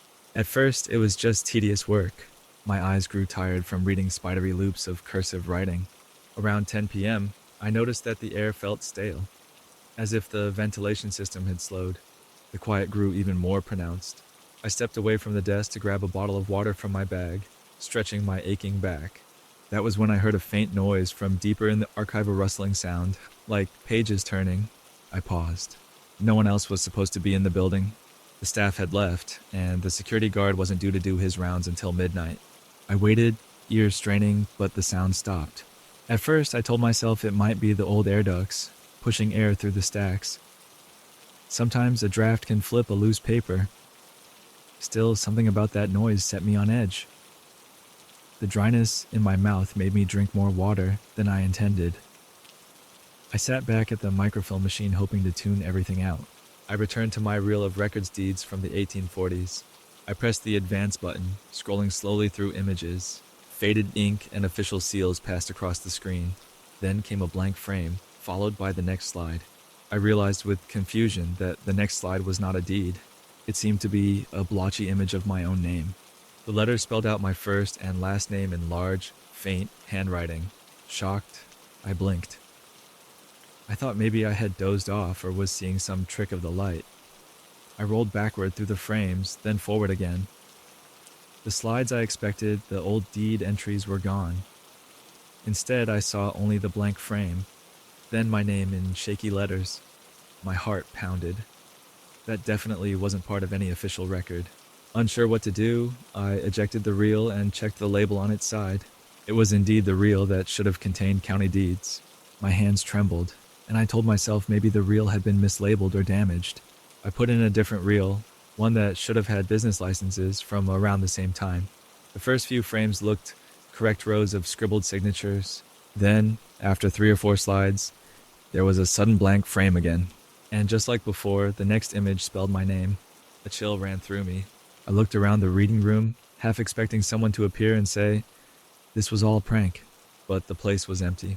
Rows of shelves full of old volumes stood silently. The only door to the outside was locked. The minimal staff entrance led to the offices, which were equally deserted. Trying to calm my nerves, I began scanning through more frames, wanting to see how long this strange phenomenon continued. Whether I advanced forward or backward, I hit a blank frame, and then my name would appear, sometimes bigger, sometimes smaller, but always scrawled in the same ghostly handwriting.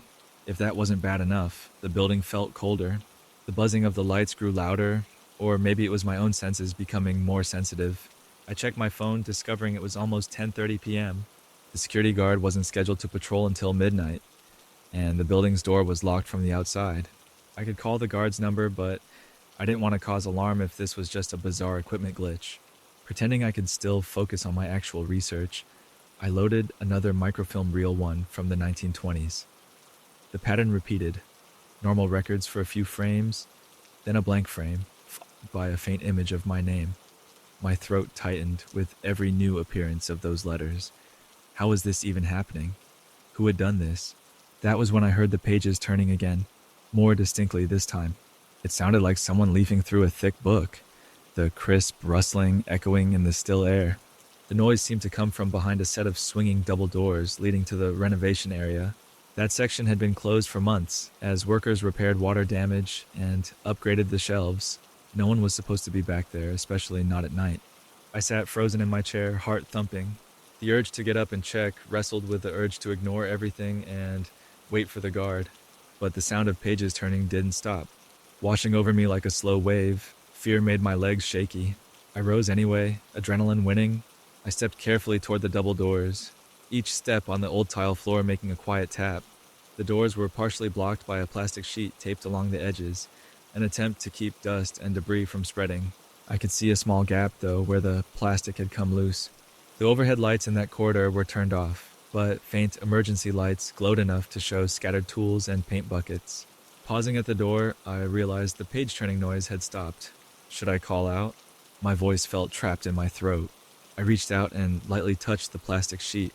It rustled under my fingers. The corridor beyond was cold.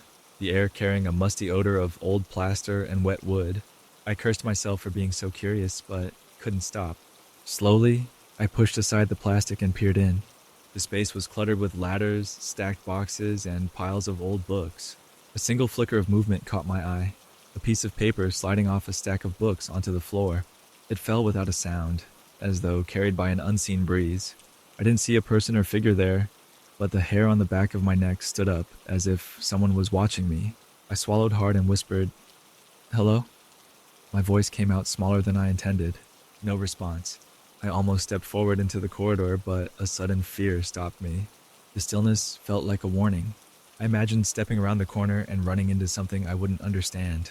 My mind flashed an image of a figure hunched over an old tome, turning pages with bony fingers. Heart pounding, I backed away, letting the plastic sheet fall back into place. Returning to the reading room, I locked the microfilm cabinet. I told myself that was enough for the night. My skin felt clammy and my pulse raced. I decided I would call the security guard to let me out. But when I checked my phone, its battery had drained to nearly zero. I was sure it had plenty of charge earlier, so the sudden drop made no sense. I tried pressing the call button, but the screen went black. A wave of panic hit me. The only other way to call someone was via the staff phone in the reference desk area. That phone line, however, was known to be spotty after hours, and it was located near the same hallway to the renovation zone. Steeling myself, I walked along the main aisle of shelves, passing row after row of dusty tomes. An old genealogical section lurked to my left, and the smell of yellowed paper rose to my nose. The reference desk was in a nook near the center of the building. A single lamp, left on for security reasons, cast a pool of light across the desk's surface. The phone was there, along with a folded note. The note hadn't been there earlier. My stomach clenched as I picked it up. The top half was blank, but the bottom half had one line scrawled in shaky handwriting. "Keep reading." I dropped the note as though it were burning hot. Had someone come in while I was away in the corridor? That must mean the door was not truly locked, or else they had a key. But who and why? I grabbed the phone. It produced only a faint static hiss, no dial tone. I tapped the base, jiggled the cord, but it remained useless. Meanwhile, an urge to look behind me became almost unbearable. I felt sure someone was standing there, though I heard nothing. Slowly, I spun around, my eyes darting across the shelves. I saw no one, but the sense of being watched stayed strong. Sighing shakily, I realized my best bet was to press the security button near the front entrance. It was hidden under a desk in the reception area. Once pressed, an alarm would silently ring at the guard's station, and he'd come let me out. I hurried across the reading room, flinching at every flicker of the overhead lights. My footsteps echoed, quick and uneven. I reached the reception desk and fumbled around until I found the button. I pressed it firmly. A green light blinked, signifying the alarm was sent.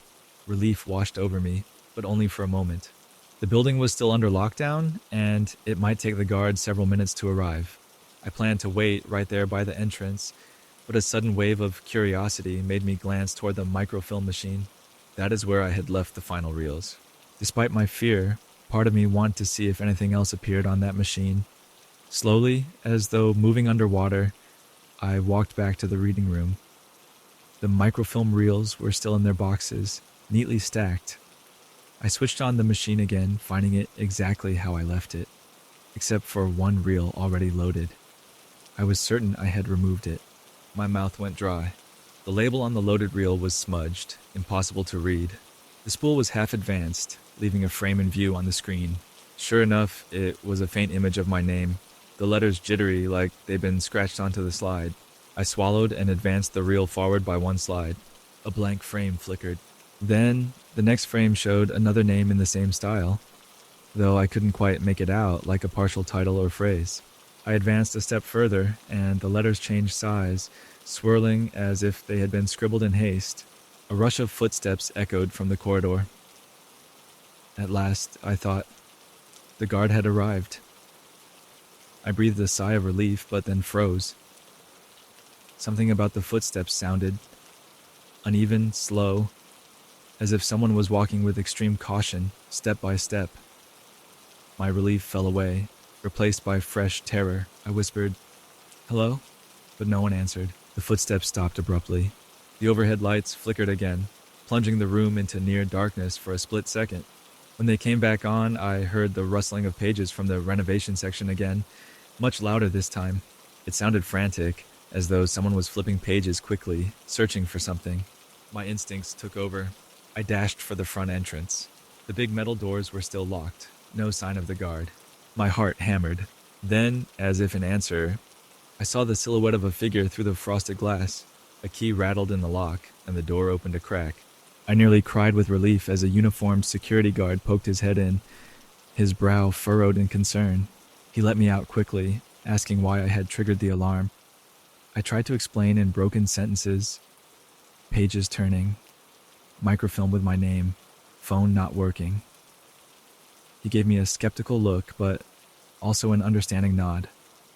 Perhaps he'd heard strange stories before. We locked the building behind us, just as the wind whistled through the outer courtyard. That was the end of my long night. I never found out exactly who or what was back there turning pages, nor did I discover how my name got onto the microfilm reels. The morning staff chalked it up to technology glitches and old building creaks. A few joked that I'd had too much coffee and read too many ghost stories, but I know what I experienced. I haven't returned to the archive alone since that night. If I need more research, I come during regular hours with other people nearby. Even then, I sometimes hear, or think I hear, a soft shifting in the stacks, as though pages are being turned when no one's there. And whenever the lights flicker, I remember that chilling moment when I saw my own name glowing on slides that should not have existed. Perhaps the ghostly presence in that archive has a collection of names it wants to show people. Maybe it's some echo from the past, tied to all those ancient records. I can't say for sure, but I do know that on certain nights, the silence in that building feels alive, and if you dare to stay too late, it might just whisper your name over and over on the turning pages of forgotten history. I started visiting the city dump out of curiosity. I like the idea of finding old items that others threw away. Sometimes you come across furniture or electronics that can still be fixed. The dump was a large, fenced area on the outskirts of town. Near the entrance, there was a small booth where a board attendant would wave me in after checking my permit. Once inside, I would wander through heaps of broken appliances, piles of scrap metal, and old mattresses that people had tossed out. It wasn't a pleasant place, but it had a strange appeal if you liked salvaging. On my third or fourth visit, I discovered something unusual. A chain-link gate, half buried under a mound of rusted car parts and concrete blocks. It looked ancient, with thick metal bars and a chain looped around them. I noticed it because the lock was on the inside, which made no sense. Normally a gate like that would be locked from the outside to keep people out, not from within. I tried pulling the gate open, but it refused to budge. The chain holding it was very tight, and the lock looked ancient, crusted with rust. I remember thinking, who put a gate here of all places? I brushed aside some debris, hoping to get a glimpse beyond the gate. Through the narrow gaps, I spotted a dark space, more like a tunnel that extended into the large junk piles behind it. The inside was full of shadows, and I couldn't make out much except a few twisted metal rods. The smell of damp earth drifted out, which surprised me because the rest of the dump smelled mostly of old trash and metal. This spot smelled different, more like a basement or cellar. I didn't think much of it at first. The city dump was huge, with random sections that officials never bothered to clear out. Families used to dump things there decades ago, long before the place was properly managed. Maybe the gate had been part of an older structure. Still, it felt odd. The next time I visited, I went straight over to that section. I wanted another peek, mostly out of curiosity. That was how I noticed the tapping. It was a subtle sound at first, a steady tap-tap, like someone tapping on metal lightly. I wondered if it might be water dripping onto an old pipe, but the pattern seemed too regular for random drips. Also, I didn't see any puddles or leaking water. When I pressed my ear close to the gate, the tapping stopped. I stayed quiet, waiting, but heard nothing more. I probably stood there for 5 minutes, feeling silly. Eventually, I left it alone and moved on to look for salvageable materials. A few days later, I returned to the dump with a friend. We were looking for spare parts to build a quirky art sculpture in my garage. I told him about the strange gate. He shrugged, more interested in finding interesting scrap metal. We walked around for about an hour, rummaging through old washers and broken chairs before I finally led him to the gate. We both knelt down to examine it. This time the tapping started almost immediately, firm taps echoing from somewhere behind the locked bars. My friend looked at me, wide-eyed, and whispered, "That's not normal." The sound went on for about 10 seconds, then stopped abruptly, as if someone behind the gate knew we were listening. We tried yanking on the chain, but it was still locked tight. All we could see was that dark, tunnel-like space. A chill ran through me. I told myself it might be an animal, inside a raccoon or a stray cat, but the tapping didn't sound like paws. It sounded more deliberate. We knocked on the metal bars, expecting to hear scurrying or nothing at all. Instead, we got 3 sharp taps in response, like an answer. My friend paled, and we both backed away, unsettled. After that day, I became oddly obsessed with the gate. I visited the dump more often, sometimes just to check on it. Each time I heard the tapping, growing louder and more insistent. It started varying in pattern, like whoever or whatever was behind it tried different rhythms. Tap, tap, tap, tap, tap, tap. Next time, a slower series of knocks, almost like Morse code. I could never quite figure it out, but my heart raced whenever I listened. The entire place felt eerie, as if the rest of the dump had gone quiet just for these taps. One late afternoon, the sun was setting, and shadows stretched across the piles of trash. I approached the gate with a flashlight. When I got close, I saw that some of the debris around the edges had shifted, as though someone had tried to clear it. The metal bars were more visible, the rusted surface flaking off. The lock also looked scratched, like someone had tried to break it. I shone my light through the gaps and saw something catch the reflection, something metallic deeper inside. My heart pounded. I said softly, "Hello? Is someone there?" No answer. I flicked off my flashlight and listened. The tapping started again, a slow, steady knock that made my skin crawl. It felt like a greeting or a signal. I ran to find the attendant, an older man who usually sat in the booth listening to the radio. I asked him about the locked gate. He looked at me blankly, then shrugged. "I've heard rumors about some old lock around the back, but it's been there for ages," he said. "Nobody's ever asked about it before. Might be from the time there was a storage area underground, decades back. It's all sealed up now." The way he said it made me more curious and also more uneasy. Storage area underground? Sealed up? I convinced the attendant to follow me to the area. By the time we got there, it was almost dark, and the dump was about to close. We listened, but the tapping stayed silent. He shook his head, said it was probably just my imagination or some tire settling. He went back to his booth, and I was left with a swirl of unease in my stomach. That evening, I couldn't stop thinking about it, picturing the darkness behind that gate. I started having vivid nightmares. In the dreams, I saw a figure behind the bars, tapping out frantic rhythms, but I could never see its face. Whenever I tried to shine a light, the beam just showed more darkness, swallowing the light entirely. I'd wake up sweating, my heart racing. Against my better judgment, I returned in the daytime a few days later. Sometimes I told myself I wanted to solve the mystery. Other times I wondered if I was just scaring myself for no reason. But each time, the tapping resumed as soon as I got close, as if something behind the gate recognized me. I tried asking questions. "Are you stuck? Do you need help?" The tapping patterns changed, but I could never interpret them. It never sounded random. It felt like communication urgent, desperate. I borrowed some bolt cutters, thinking I could open the lock, but when I tried to cut it, the metal resisted every squeeze, as though it were stronger than normal steel. The chain had corroded in places, but the part that locked everything shut refused to give. My bolt cutters actually snapped at the hinge, sending a jolt through my hands. I stumbled back, feeling weirdly sure the gate didn't want to be opened. As weeks went by, I visited less often, telling myself it was best to leave it alone. Yet the experience weighed on me.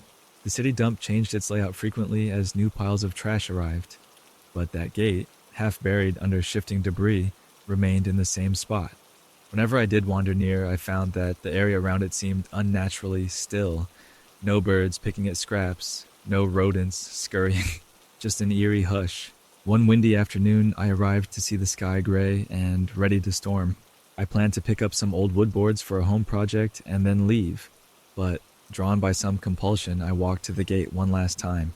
As I approached, the wind howled, bringing the smell of rain. The tapping began, louder than ever before, echoing in the metal. It was so forceful that I felt vibrations through the ground. I shined my flashlight, ignoring the daylight, trying to see deeper inside.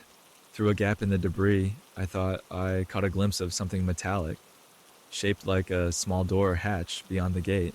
The tapping thundered, a frantic staccato, and I imagined someone trying to break free. My heart pounded with fear and a grime-coated kind of pity. A crack of thunder made me jump. Raindrops started to fall, turning the dump's dirt into mud. I shouted, "Who's there? What do you want?" The tapping escalated once more, then suddenly stopped, cutting off in a mid-echo. The silence afterward felt heavy, slicing through the storm's noise. I stood there a few seconds, waiting. Without warning, a lightning flash lit the scene, and in that fleeting moment, I saw a silhouette behind the gate, a hunched shape pressed against the bars. My heart lurched, and I staggered back. Then the shape was gone. I blinked, rain stinging my eyes. Another flash of lightning, and the tunnel behind the gate looked empty once again. A wave of revulsion and panic washed over me. I sprinted away from the gate, leaving the city dump altogether. I didn't even remember dropping my flashlight in the mud. When I reached my car, I tore off my raincoat and sat there shivering. My thoughts churned, trying to make sense of it. Some old part of the dump, possibly an underground storage area, a rusted gate, locked from the inside, and that tapping, like a code or plea. I couldn't shake the feeling that something had been trapped back there for years, maybe decades or even longer. Yet the idea felt impossible. No one could survive behind a locked gate in that environment, right? I have not returned to the dump since then. Sometimes when the wind blows late at night, I swear I hear that tapping in my dreams. Each time it seems to tell me, come back, though I refuse to consider it. The city eventually restructured the dump, moving piles of garbage to different sections. I heard rumors they built a new section of fence around the back, possibly burying old areas further. Maybe they sealed that gate completely, or maybe it still waits there, an ancient lock holding something we can't understand. Every now and then, I look up news stories about the dump, half expecting to read about a strange discovery, an old passage or chamber that workers stumbled upon, containing evidence of whoever or whatever made those tapping sounds. I've never seen anything like that in print. Life goes on, and people keep throwing away unwanted junk, piling it higher and higher, but I can't forget the sharp rattle of that chain or the echo of taps from behind a rusted gate that never should have been locked from the inside. I still wonder if I abandoned something or someone, calling desperately in the darkness where no one else bothered to look. I was really excited to start the semester in the newly opened dorm on campus. The building had that fresh paint smell and shiny floors. Everything felt modern, as though it had never been touched before. On the day I moved into my assigned room number 207, I noticed something a little strange. A few doors down in the hallway, I saw a sign that read, Room 111A, Restricted. There was yellow tape across it, the kind maintenance workers use to keep people out while they finish repairs. But the hallway was otherwise neat, and all the other rooms were open for residents. It looked odd to see just that one door sealed off. Over the next week, I got settled into my own space. Classes started, and I met new people in the dorm's common lounge. Still, I couldn't help thinking about room 111A. Whenever I passed by that hallway, it drew my attention. Sometimes I saw staff hurrying past it without so much as a glance. I asked my resident assistant, a cheerful senior named Hannah, about it. She shook her head as if she'd heard the question before. They're still fixing something in there, she said, giving no details. Her tone hinted that she didn't want to talk about it. One evening, as I was coming back late from the library, I spotted a maintenance worker exiting that hallway. He locked the door behind him and walked away without noticing me. As the door swung shut, I caught a glimpse of the number plate, 111A. The restricted tape was still there, but it was peeling at the edges. I got a weird shiver seeing that door again in the dim hallway lights. 2 days later, while I was grabbing dinner with friends, I overheard a snippet of conversation at the next table. A couple of students whispered about the new dorm being haunted. One of them said something about a cursed room that never got assigned. My mind jumped to 111A, and I leaned closer to listen. They noticed me, went quiet, then changed the subject. I I tried asking them what they'd heard, but they just shrugged and laughed it off as a rumor. That rumor wouldn't leave my head, though. After all, the building was so new. How could it already have ghost stories? Yet each time I passed that locked door, I felt a quiet unease, as if someone was on the other side, listening. My friends teased me about it, calling me paranoid. But late at night, when the hallway was silent, I sometimes heard soft clicking sounds near that section. Maybe it was just the plumbing or the vents, but it didn't feel normal. One late evening after dinner, when I knew the staff were mostly gone, I decided to check the door more closely. The restricted tape had loosened a bit on one side, and I could slide under it if I wanted to. My heart pounded as I stood there, keys jingling in my hand. The door's label, 111A, looked brand new, no scratches or smudges. Hesitating, I tested the handle gently. It was locked, but not super tight. I glanced around to be sure no one was watching, then turned the handle again. To my surprise, it clicked open. The door wasn't actually locked anymore.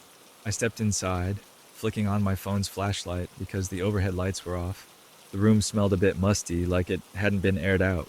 It looked mostly like any other dorm room: 2 beds, 2 desks, a small closet. However, the bed frames were bare, without any mattresses or bedding. A single chair sat facing the window, and on one of the desks lay a slim binder, the kind the dorm staff sometimes leave for new residents, containing rules and forms. I picked up the binder, my flashlight beam dancing across the cover. It read, "Welcome to room 111A" in bold letters. Inside was a short occupant list. At the top, there was space for the resident's name, check-in date, and signature. My heart stopped when I saw the occupant's name, mine. Under the line marked "Arrived," the date matched the day I moved into this dorm building. But I had never signed anything for room 111A. I was assigned to 207. Yet, next to signature, a scribble vaguely resembled my handwriting. I flipped through the pages, my hands shaking. The binder included a campus map, emergency numbers, and a short list of dorm guidelines, identical to what I'd received from my actual room. But here was the twist. Everything had an extra note at the bottom. Return key to 111A upon departure. That phrasing gave me the creeps. Why would I have a key to a room I was never assigned? Suddenly, I heard a slight knock at the door. I froze, shining my phone's light toward it. Nobody stepped in, and no voice followed. I set the binder down, my pulse racing. The knock came again, quieter this time. My stomach twisted with anxiety. I mustered the courage to step toward the door and open it a crack. The hallway was empty. Only the distant hum of the elevator broke the silence. I decided I needed proof of what I'd seen. Lifting the binder, I took pictures of the occupant list with my phone. I snapped a few shots of the empty room, the desk, and the sign on the door. Then I slipped back into the hallway, my heart still hammering. I replaced the restricted tape as best I could, hoping no one would notice it had been disturbed. My footsteps echoed loudly on the polished floor as I hurried to my own room. That night, I lay awake, phone in hand, staring at the pictures I took. It all felt so strange. Why would the dorm have my name on an off-limits room? I considered telling Hannah, but I remembered her reluctance to discuss 111A. Still, I needed answers, so... First thing in the morning, I went to the main office of the dormitory. A receptionist named Katie welcomed me, smiling brightly.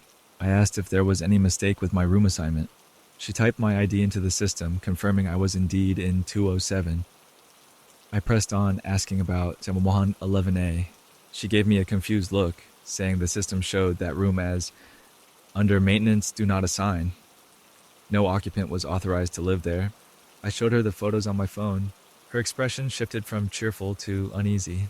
She said, "That must be an error. We never gave out a key or occupant list for that room. It's never been fully opened." I could tell she was spooked. She tried to call her supervisor, but he was out for the day. I thanked her and left.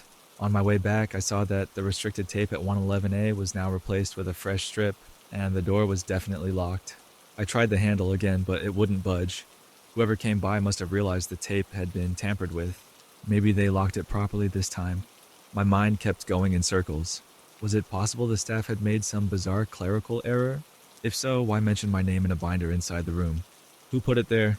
That evening, as I walked down the hallway, I noticed a small envelope slipped under my door. Inside was a single key labeled 111A on a plain tag. There was no note, and the envelope had no markings. My heart pounded as I gripped the key. Someone must have realized I entered the room. Maybe they wanted me to go back. But why? I dropped the envelope on my desk, not sure what to do. Every part of me felt uneasy, like I was being drawn into something I didn't understand. It took me 3 days to build up the nerve to even touch that key again. I was too afraid. I told one of my closest friends, Mark, about the situation. He urged me to go to campus security, but I hesitated. What would I say? Someone left me a key to a room that says I'm the occupant, but the dorm staff claims it's off limits. It sounded crazy. Also, part of me felt drawn to discover the truth on my own. Finally, late on a Friday night, Mark agreed to come with me to 111A. The hall was quiet. Most people were out at parties or visiting family. We approached the door. This time, the restricted tape was gone, and the door's new official lock gleamed. My heartbeat thundered in my ears. I slid the key in. It fit perfectly and turned. The door clicked open. Mark gripped my arm, silently nodding for me to proceed. Inside, the overhead light worked now. The main room looked the same, bare bed frames, some empty shelves, and a single desk. But the binder was gone from the desk's surface. I rushed over, searching every inch, but it had vanished. Mark started opening closet doors and checking behind the beds, but the room was practically empty.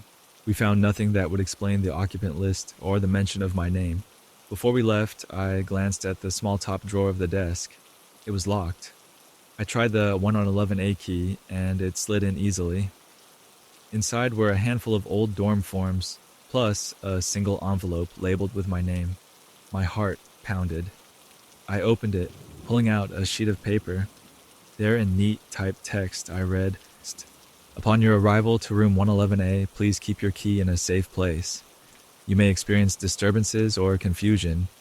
Your signature is required to confirm occupancy." My eyes scanned for more, but there was nothing else, just blank space. Nobody had signed it, not even me. Mark stared at the document, speechless. A sudden draft chilled the back of my neck. That was enough. We resealed the drawer, locked it, and left quickly, shutting the door behind us. I pocketed the envelope, feeling a whirl of emotions, fear, confusion, and a strange pull that I couldn't explain. Over the next few days, I tried to find anything online about the dorm's construction, the room numbers, or past campus rumors.